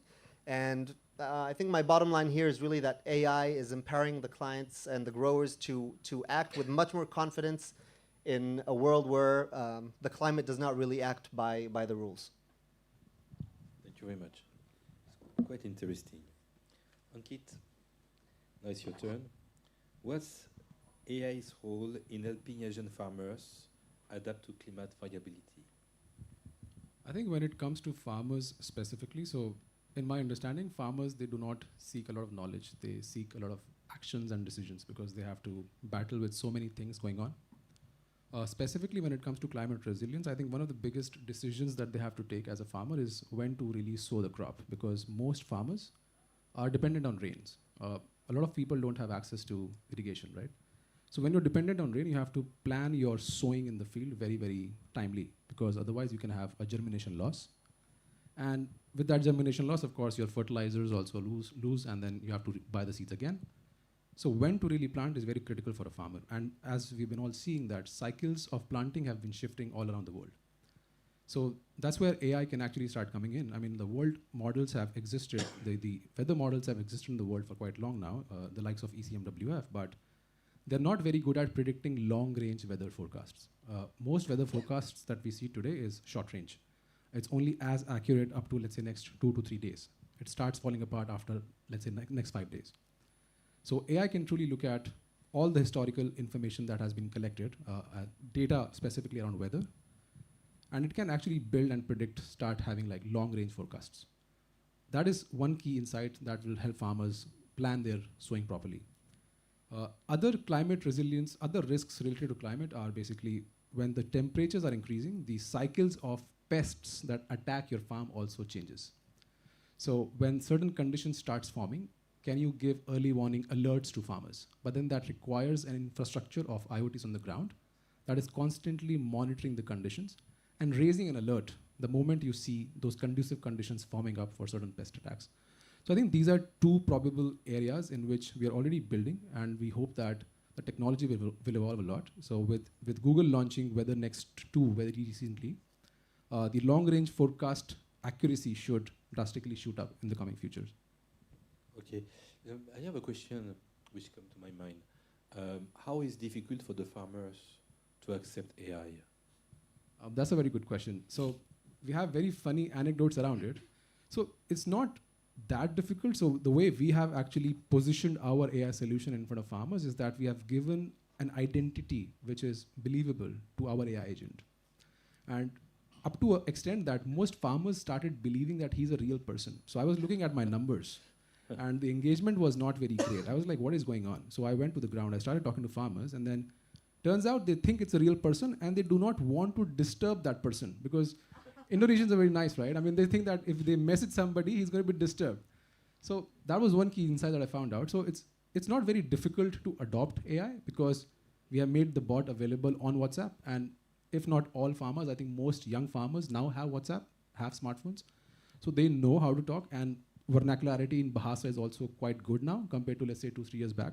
So adoption is not a problem. I think really adapting on what the AI response is and what to expect, what not to expect from the AI, because people blindly start putting faith and trust in whatever it says. So having that realistic expectation and then calibrating it again on what to follow and how much to follow, I think that's more important. And today, what is the proportion of farmers who have adopted AI already? So I think the percentage is still quite low, to be very honest with you, because farmers are almost at the end of the adoption curve usually, because most technologies reaches rural areas almost very late, right? Now, if I were to put a number to it, I've seen several studies in India and Africa, but Numbers still not very high. There's not more than 1 million farmers globally who have started using AI properly. Very small. Okay. Okay, thank you very much. So now we are going to a new chapter about enabling greener goals. And I want to ask to Eric, how can AI make ESG reporting credible and yet cost efficient? Yeah, thank you. So as we know that ESG is like compliance-based, compliance-based reporting, environment and social and governance, which we know that a lot of criteria, under ESG. Even like maybe just a sample, So previously I was also privacy consultant also. So what is the relation with cybersecurity and privacy consultant to ESG? So if we see under social and governance, there is an aspect about human rights. So in human rights, there is a privacy. So the question is, if in environment aspect, there are a lot of criteria, in the social or governance aspect, there are a lot of criteria, including sub criteria, how we can ensure that we have the accurate information, what we collect and what we present and submit to the maybe regulation, or maybe certain sustainability rating like Sustainalytics, So maybe you know that in some of the SOE banks and also companies, they are pursuing Sustainalytics or sustainability rating. So to comply or to achieve this kind of rating, we have to have a proper assessment data. So which means that in this case, when we utilize AI, the first thing is we can transform from compliance-based activities to the data-driven activities. Which means that how to do this? The first one is AI can automate the task. So we have to define our data sources, how we integrate it. Why when we talk about AI, why we talk about data? Because AI is as good as the data. So if the data is like a garbage, so the outputs may be also the garbage. So data governance is very important in this case. That's why we have to define clearly what is our data sources, how we can like Dor said that about we maintain the data quality. So this AI era improve our data quality and management practice in the company. That's why we need this qualified data. The second one is AI can help to predict. So to predict, we need a proper data and we have to know what we want to predict, right? So the third one is about the verification. So depend on what is your sources. For example, like, okay, we want to ensure that every data in environment domain, ESG, environment domain, we take the data from the proper sources with the proper methodology, with proper tools. So to verify this kind of information, one of our control, usually we use blockchain system. So blockchain is a safer system than another system. Even if from the hacker perspective, we can break the blockchain network basically, but it's better for now because we can verify, we can ensure that the data is accurate. The last one is about the explainability. So when we use AI, everything can be explainable. For example, like how can you calculate our CO2 consumption? Without any proper tools. So if we can make AI more clearer, how we get the data, when we use the proper tools, methodology, and appliance, so I think it will be explainable for in this case like that. Maybe this our my answer. Thank you. Okay. So now I have a question for the three of you. The same question. So, what's the next frontier for AI and sustainability? So, who want to start? I can go first. So, next frontier for AI from a farmer's perspective specifically is, I think, as we all know that AI right now is a very good answer engine. It just, you type in a prompt, it will blurb everything, right? But that's not ideal for farmers. Farmers actually hate to read so much. They don't read so much. So I really expect the AI to become more action-driven and more decision-driven and feels more natural to have a conversation instead of blurting big texts, right? So becoming more decision-supporting for farmers is the next frontier that I see. Also, they don't prefer chats, they prefer voice. So farmers have this habit of sending voice notes, which is quite unlike. Even I chat a lot, but I never send voice notes, but farmers prefer voice notes. it's easier for them to pick up a phone and call somebody and ask rather than typing, right? So I really hope that the AI evolves very much into a very good voice agent, because right now voice is still a bit buggy. Even when we interact with OpenAIs or Geminis, the voice is a little bit buggy. The experience is not very smooth. So that's that. And then I think one of the last frontiers specifically for AI is Google is already doing great work in AlphaFold. So how different diseases or cures for different diseases that affects the crop can be found by understanding the interactions of these molecules underneath the soil. I think that'll be very, very crucial breakthrough in R&D that can actually solve the problems that most of the farmers face. Thank you. Do? So I think pretty much in the same lines. Basically, we should be aiming for full optimization, and by that I mean being able to produce more with more yield, using less resources at a lower cost. And maybe just to give an example, because we also spoke about converting data into action. So we at 𝐶3, we can detect weak areas in a farm, in an estate. And using this data, for instance, knowing which trees have a problem, okay? If it's a nutrient problem, if it's a disease, if it's a water stress, we can direct the teams to give a dedicated treatment for those trees that might need more or less fertilizer in this case, okay? So we're reducing the cost, we're acting in a more sustainable manner for managing the operations. And this will, the outcome of course will be more productive trees, healthier trees that will produce more fruit. Okay. Eric? Yeah, thank you. So, sorry. So two word is autonomous sustainability. So yeah, instead of just we optimize the use of AI, we have to ensure that AI is self-regulate. So AI can self-monitor, self-improvement at least. Yeah, this is from me. Thank you. Thank you very much. Okay, now we are going to ask questions in the audience. If you have questions, okay, maybe you can give the mic. You can use this mic. Thank you. I'm Mark. I'm not a farmer, but I grew up around farms. So in the olden days, farmers has to do a rotation, right? You cannot always grow the same thing over and over. Right. So my question is, will AI be able to tell the minerals enough to propose a seed that you should do in that moment? I think I can take the rap. So I think that's a great question. We've been talking about this, right? So any AI is as good as the data itself, right? So, but the biggest challenge in agriculture is actually not just having the data, but it's also lacking the context around it, right? Because data always never helps without context, right? So if you look at it from that perspective, AI can practically do anything, right? But so when it comes to actually figuring out the nutrients within the soil, that requires a chemical test to be performed.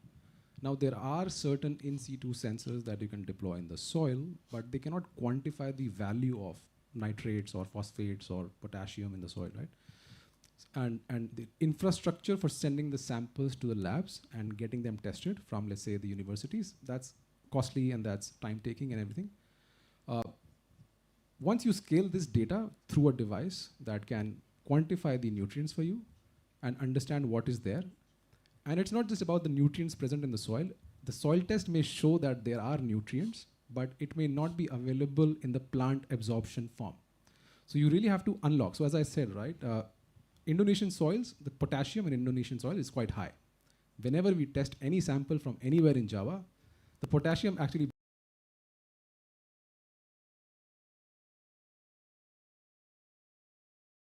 and plant cannot take it up. So you really have to not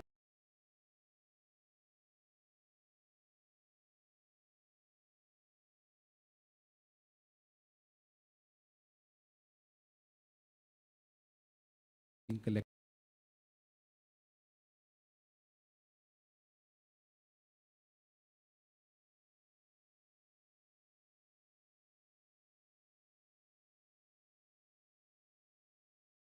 what is there in the soil at the moment that can be unlocked when the season starts. Basically, you only do this once, and then it's done. So soil testing, once yes, but how much plant has actually absorbed also or not, that can vary, right? Because plant health varies across the season. So even though the equation is fixed that, hey, we know how much plant needs, but how much did it actually take up, that we have to measure again after end of season, right? Any other question?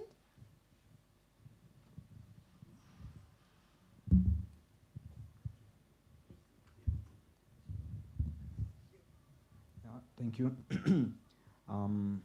For the panel, I don't know. All the four, I think it will be relevant. So when you go as an entrepreneur and you have so many problems that we heard our BNI Ventures talking here, we find a problem that we want to solve.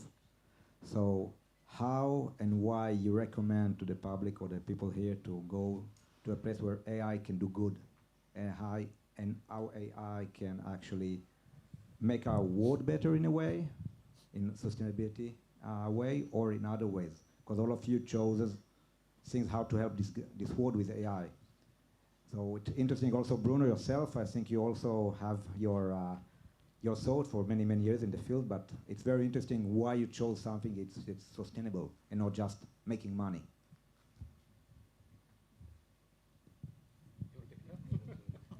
Well, personally, I'm not the founder of 𝐶3. I'm a worker, but I can say that I was attracted exactly because of that. Doing something that has an added value, I think, and I was not aware of everything when I joined, but you learn as you go, and you see the impact globally. We're working all the way from Chile, Argentina, Brazil, and Malaysia, Indonesia.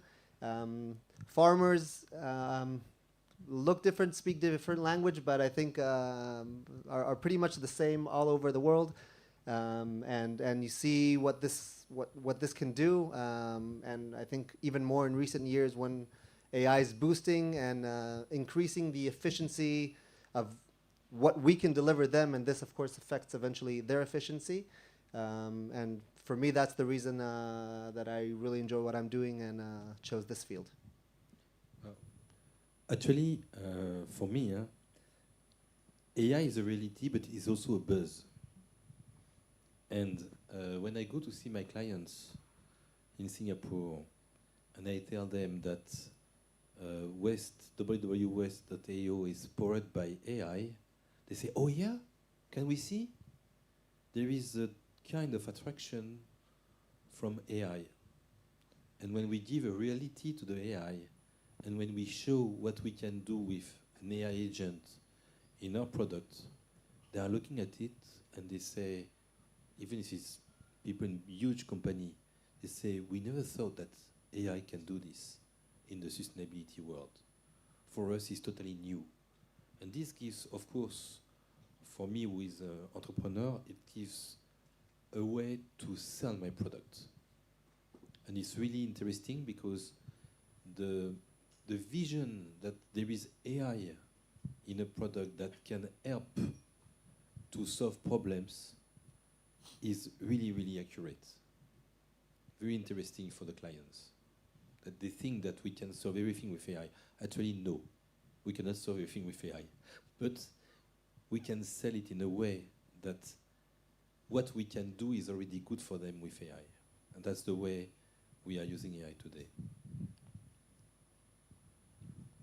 I think, I can also add. So for me, it's the reason I started in the farming space, coming from an engineering background. So I saw most of the people going to urban areas, building urban solutions for urban consumers. I saw that, somebody have to think about the rural population because I started back in India. So I started my first company in India. And most of the population lives in rural. 70% Indian still lives in rural areas. So nobody was building any startups for them. Building urban startups was cool, right? So I was like, no, it has to be, I have to be more responsible towards building. I'm a builder, so I can build. But let's target a market that is underserved, where there is a lot of white spaces, a lot of opportunities, a lot of problems, as Pa also mentioned, still exist. These are tough problems to solve. These are not easy problems to solve. It may take decades. It may require a lot more capital, but the satisfaction that I get at the end of the day by growing a nice potato is much higher than making a very large model, let's say. Yeah, thank you. So maybe I will give. So basically, I don't have any experience in farming. Even my grandfather and grandmother is a farmer, yeah. So we have a large place to farm any kind of food. So my perspective is like this, yeah. So most of the people nowadays usually talks about the AI implementation, AI usage, yeah. But yeah, I think not much talk about AI safety, specifically AI security. So this is the one that maybe our colleagues here and all of you think that okay, how we can defend a good use case to implement AI solutions, yeah. Either we develop by ourselves or using another solution. But my personal focus is how we ensure that your implementation is secure. That's why when the AI in Indonesia, especially when Gen AI booming, I'm still focused on how we can ensure that it's secure. Even to cover this, I create a company specialist in AI GRC and security.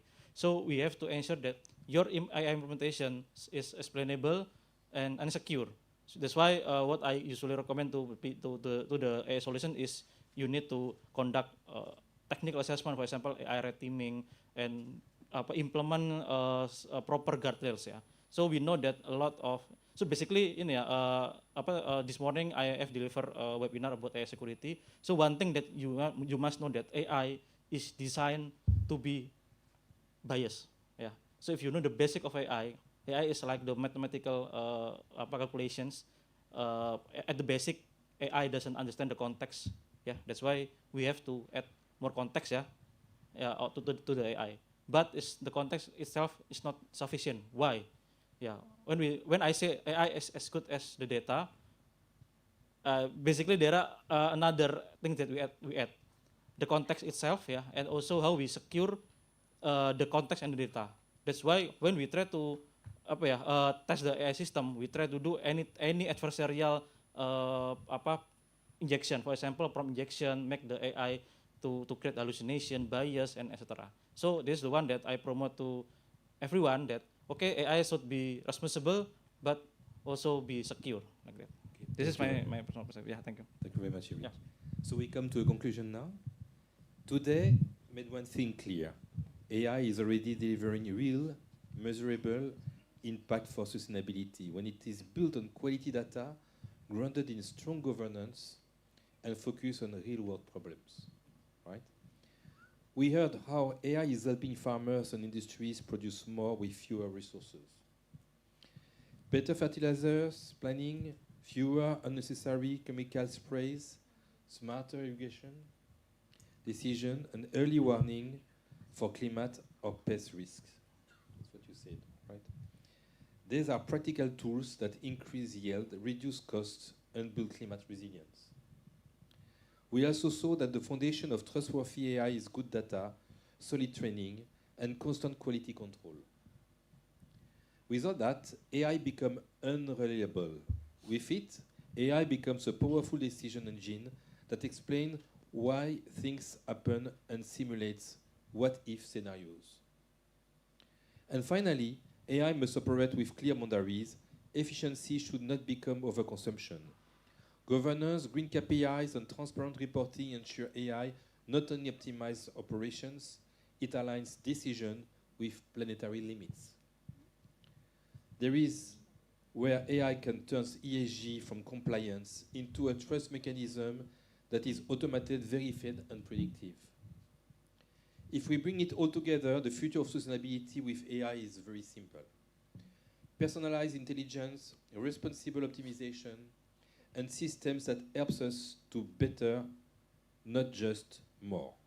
So as a final thought, on Monday, choose one process or one decision where AI can help you reduce waste, anticipate risk, or strengthen credibility.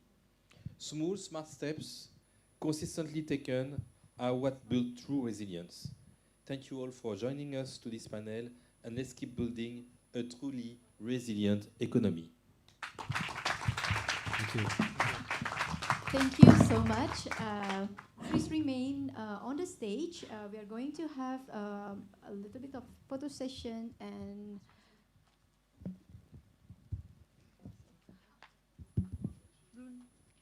Thank you so much once again. Let's give a round of applause to Bruno and the rest of the panelists.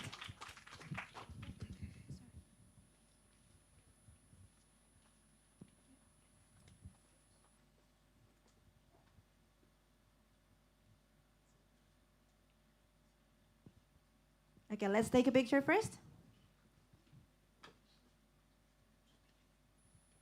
Okay, done? All right, thank you so much. Thank you once again.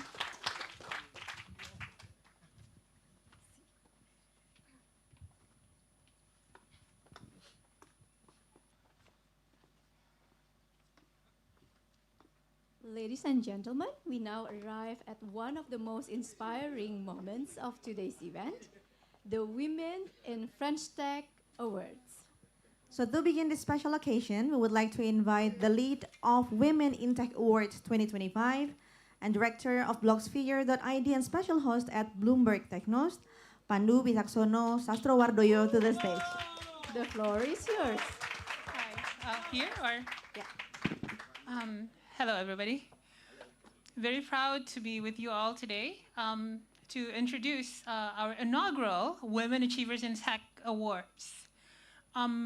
I had an engineering background in college, and I did a lot of like things in my college. Like it's very interesting when I saw that there's actually a lot of women doing tech back when I was going to school, and I've always thought, like, you know, there's no gender difference here. A lot of people were actually doing tech as women.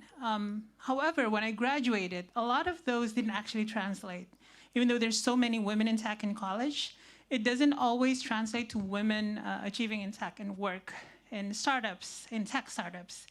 And there's multiple reasons. That's not something that we can basically discuss at this moment, but that conversion is actually what we're trying to aim to promote. Like the way people at work, the way women in startups are actually driven to create better tech that are more inclusive, more sustainable, and including tech that are related to AI, are actually like sort of like the way we want to actually have like this is a sort of like a shining pedestal, the awards that people aim to, that women aim to.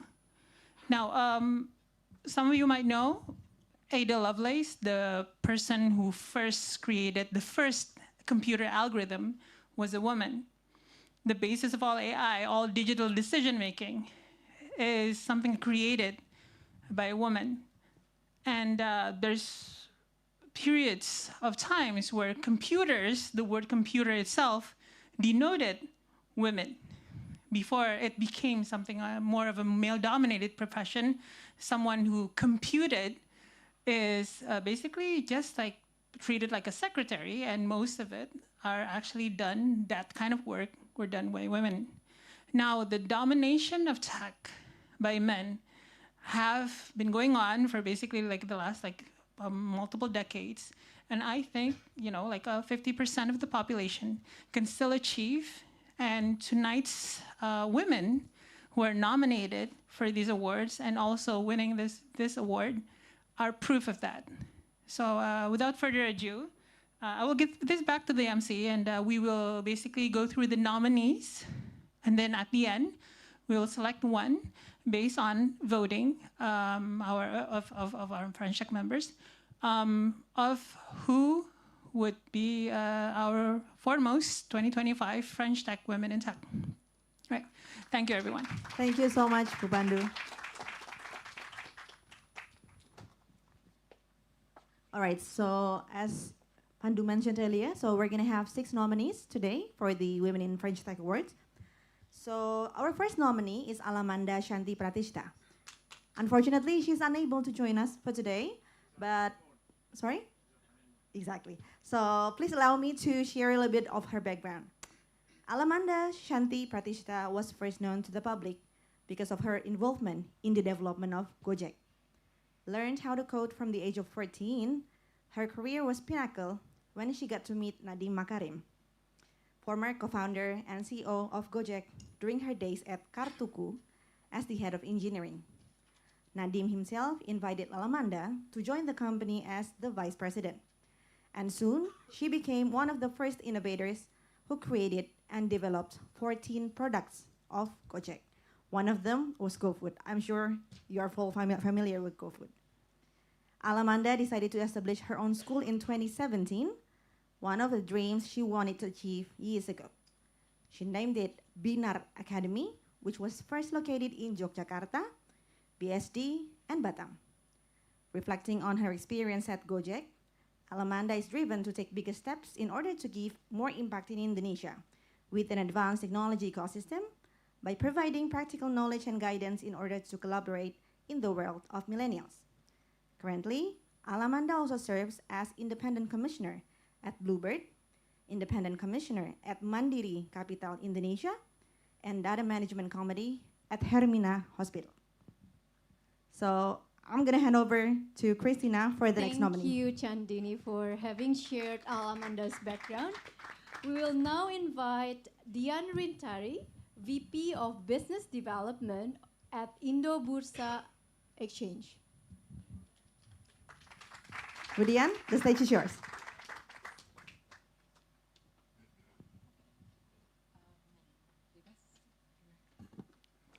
Hi everyone, sorry. I actually didn't expect to give a speech, so I didn't know I was supposed to give a speech, so bear with me. Yeah, as you can see, my name is Dian Rintari, and I'm actually no longer the VP of Business Development for Indo Bursa.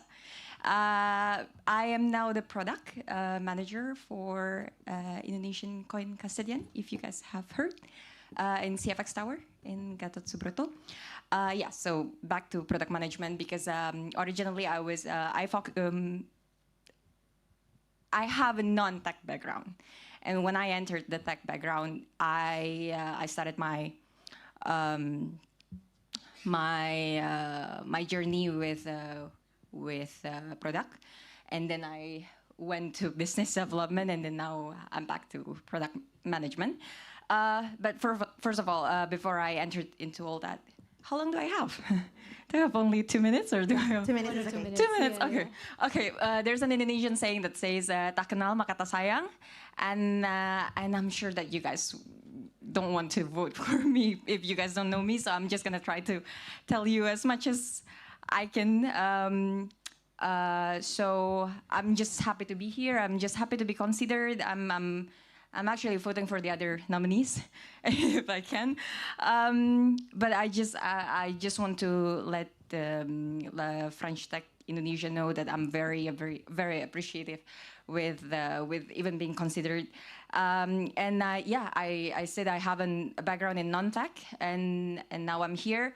I started my journey in, if you guys know Indodax, as a crypto exchange in Indonesia, as the first one, and I started there, and I actually made the Indodax Academy back then, and it really opened my eyes to the idea of actually educating and advocating for more people, not just women, outside of non-tech, outside of tech, and actually contribute there.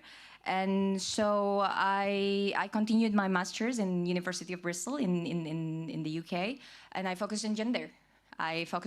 But then I went back home to do some more tech. And yeah, now I went back into blockchain, and I joined French Tech Indonesia during Indo Bursa. Now I'm just happy to be here. That's all. Thank you, guys. Thank you so much, Ibu Dian. All right, so on to the next. The third nominee is Dinda Hervey, but Dinda is unable to join us today, so let me share with you a little bit about her. Dinda Hervey is the founder of Impactura, a purpose-driven impact advisory and technology firm dedicated to helping organizations measure, manage, and communicate their social and environmental contributions with greater clarity and accountability. With a background in impact management, data design, and sustainable development, Dinda is recognized for bridging the gap between impact strategy and practical data-driven implementation. At the core of her work is the Impact Dashboard, a platform she conceptualized and led from idea to deployment. Driven by her belief that organizations cannot improve what they cannot measure, Dinda designed the dashboard to simplify complex impact data, enabling organizations to track their performance accurately, consistently, and in real time. Her approach integrates impact frameworks, stakeholder needs, and data collections into a single, user-friendly digital ecosystem that supports better decision-making. Over the years, Dinda has helped NGOs, social enterprises, development programs, and corporate sustainability teams transform fragmented reporting process into streamlined, transparent impact systems. Previously, she was a venture partner at an impact venture capital called Moonshot Ventures, supporting women-led teams and investing in early-stage startups, and ran SeedStar's gender-responsive accelerator program. She is also one of the leaders at the Climate Reality Project, actively raising awareness on climate change. It is a part of a global movement founded by former US Vice President Al Gore. So I'm gonna be handing out Christina for the next nominee. Thank you, Chandini. Our next nominee is Eva Noor, CEO of PT Synexis International. Eva is unable to join us in person today, but she has sent a special message for us through a video. Let's now play her video.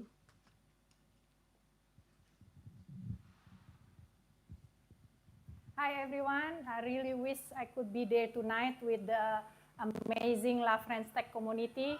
But again, I'm truly honored to be nominated alongside such an inspiring woman. Thank you, La French Tech Indonesia. My name is Eva Noor. I'm a CEO of Synexis Group cybersecurity company based in Indonesia. And also, I co-founded Indonesia Women in Cybersecurity.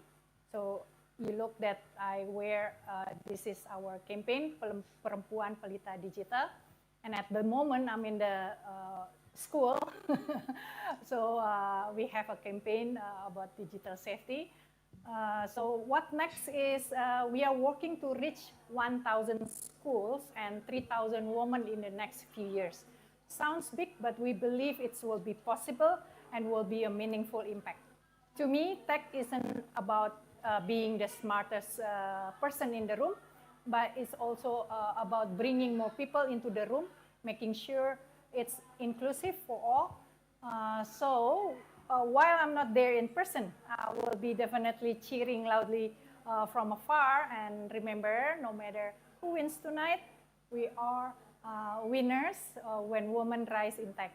Merci, La French Tech, dan terima kasih. Thank you so much. I'm handing over to my partner here. All right, so that was Eva Noor, CEO of Synexis International.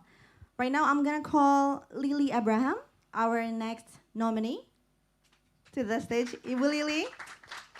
Ibu Lily is the founder of Una Insurance. So please, Ibu, the floor is yours.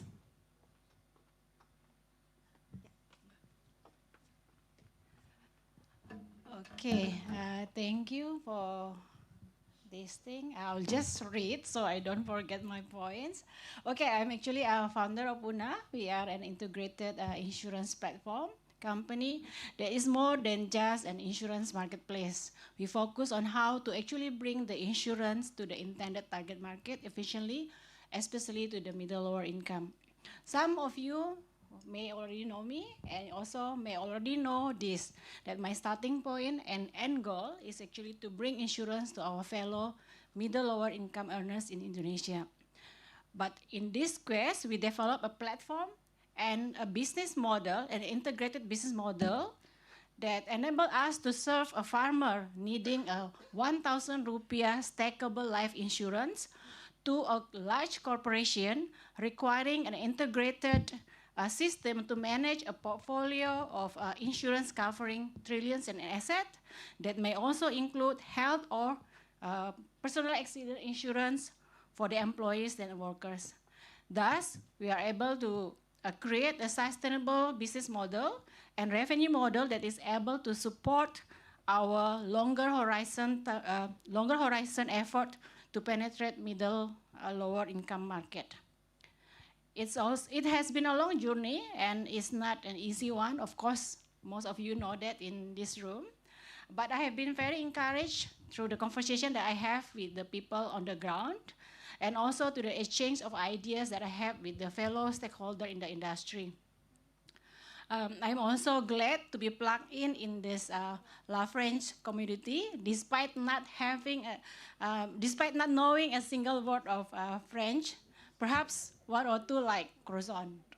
The rest of that is like no idea. Yeah, I think what I like best about plugging into this community is like when we are gathering together, people are mostly from the tech and then from the startup. So even just to be able to bitch about the challenges that we have is a relief from the stress of running the company day to day. And I think becoming an invisible moral support to what I'm doing. So thank you for this. And I'm certainly glad that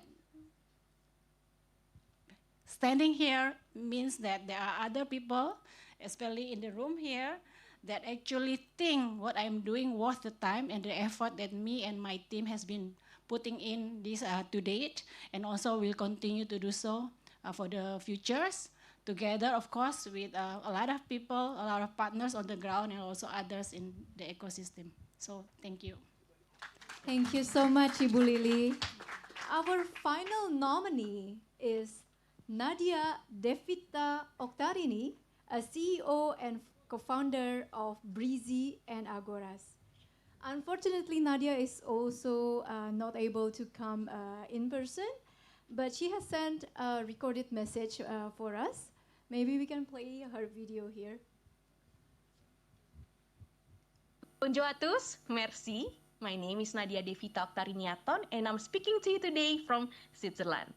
I truly wish I could be with you in person, but Indonesia is always close to my heart. My family, my friends, and the place where my journey began.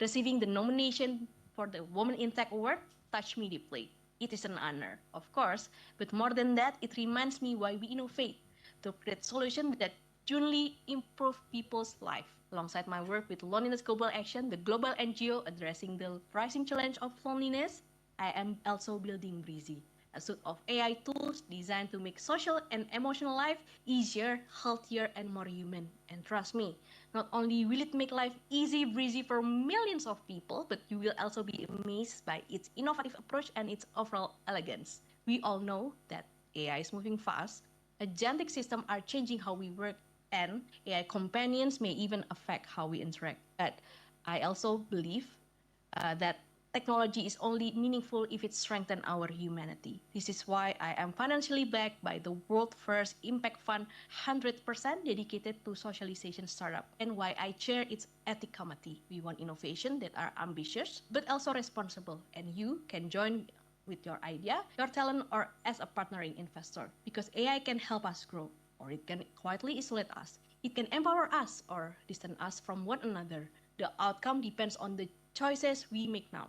And I know many of you here want to build with purpose, to create value while protecting what makes us human. This will happen through togetherness. I repeat, together is the path and the strength.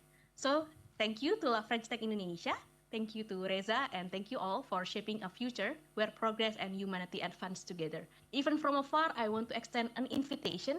If you believe AI should bring people closer, let's connect. I will be delighted to explore ideas and collaborations with you. I wish you a wonderful conclusion to the summit, and from the bottom of my heart, good luck and success to the other nominee. Let's give a round of applause for Nadia.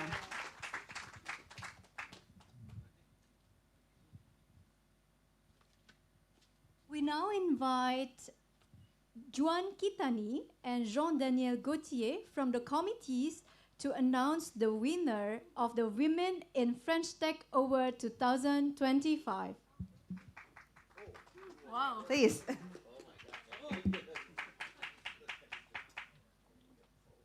Thank you, Christina. And the award goes to... Suspense.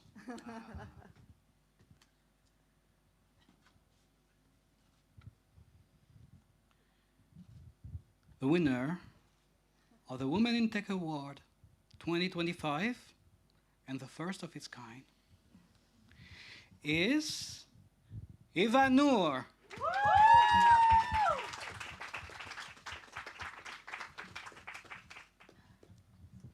So yeah, since Evanur is not able to join us today, so we're going to be sending the trophy later to her. Thank you.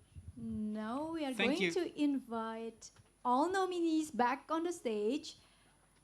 We would also like to invite 𝐏𝐚𝐬𝐻 and Reza Pirnazar. Oh, okay. Before we invite Reza and the rest, so we're going to see a video from Eva.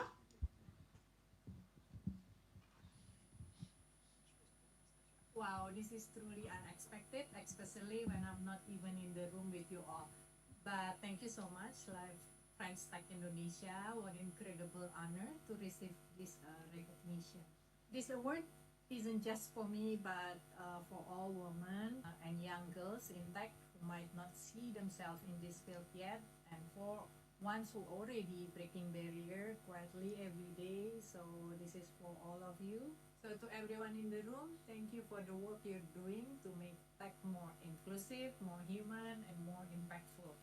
And to my fellow nominees, you inspire me. Let's keep building a future where more women don't just join tech, but also lead it. Merci beaucoup dan terima kasih.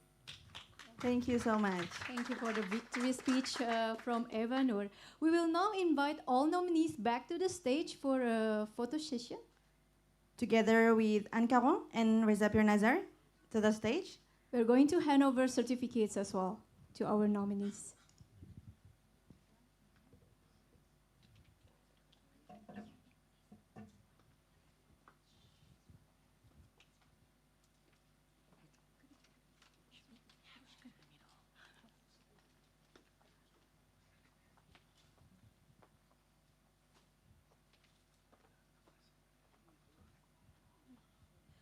We would also like to invite Pandu Sastrowardoyo to join us for the photo session. Also, Juan Kitani and Juan and Jean Dani. Daniel. You can also join. Yeah. Yeah. Yes. You can hand it. So let's give round of applause once again to all the For our nominees. nominees.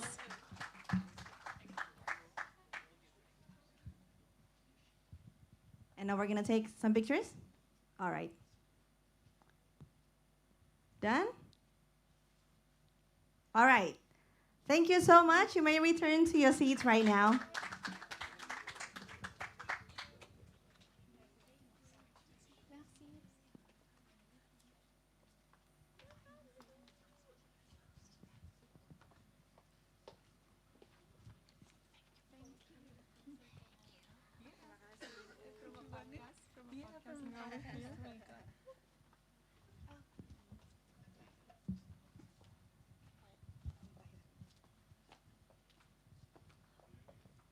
Ladies and gentlemen, as we conclude today's summit, we extend our gratitude to all attendees, speakers, panelists, partners, and sponsors. Main partner, BNI Ventures. Gold sponsors, Hypebeast, Visual Technologies, and Topgolf. Media partner, ReadTimes. Community partners,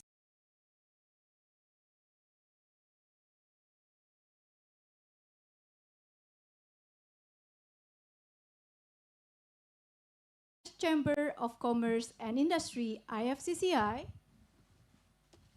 les conseillers du commerce extérieur de la France, Business France, Institut français d'Indonésie, and Union des Français de l'étranger. thank you so much for contributing to a meaningful day of insights, innovation, and cross-cultural collaboration. Just a bit of announcement, if you would like to continue the discussion, please join us at JJ Royal. We look forward to seeing you at future Love French Tech Indonesia events. Merci beaucoup. Terima kasih. And have a wonderful evening. Thank you.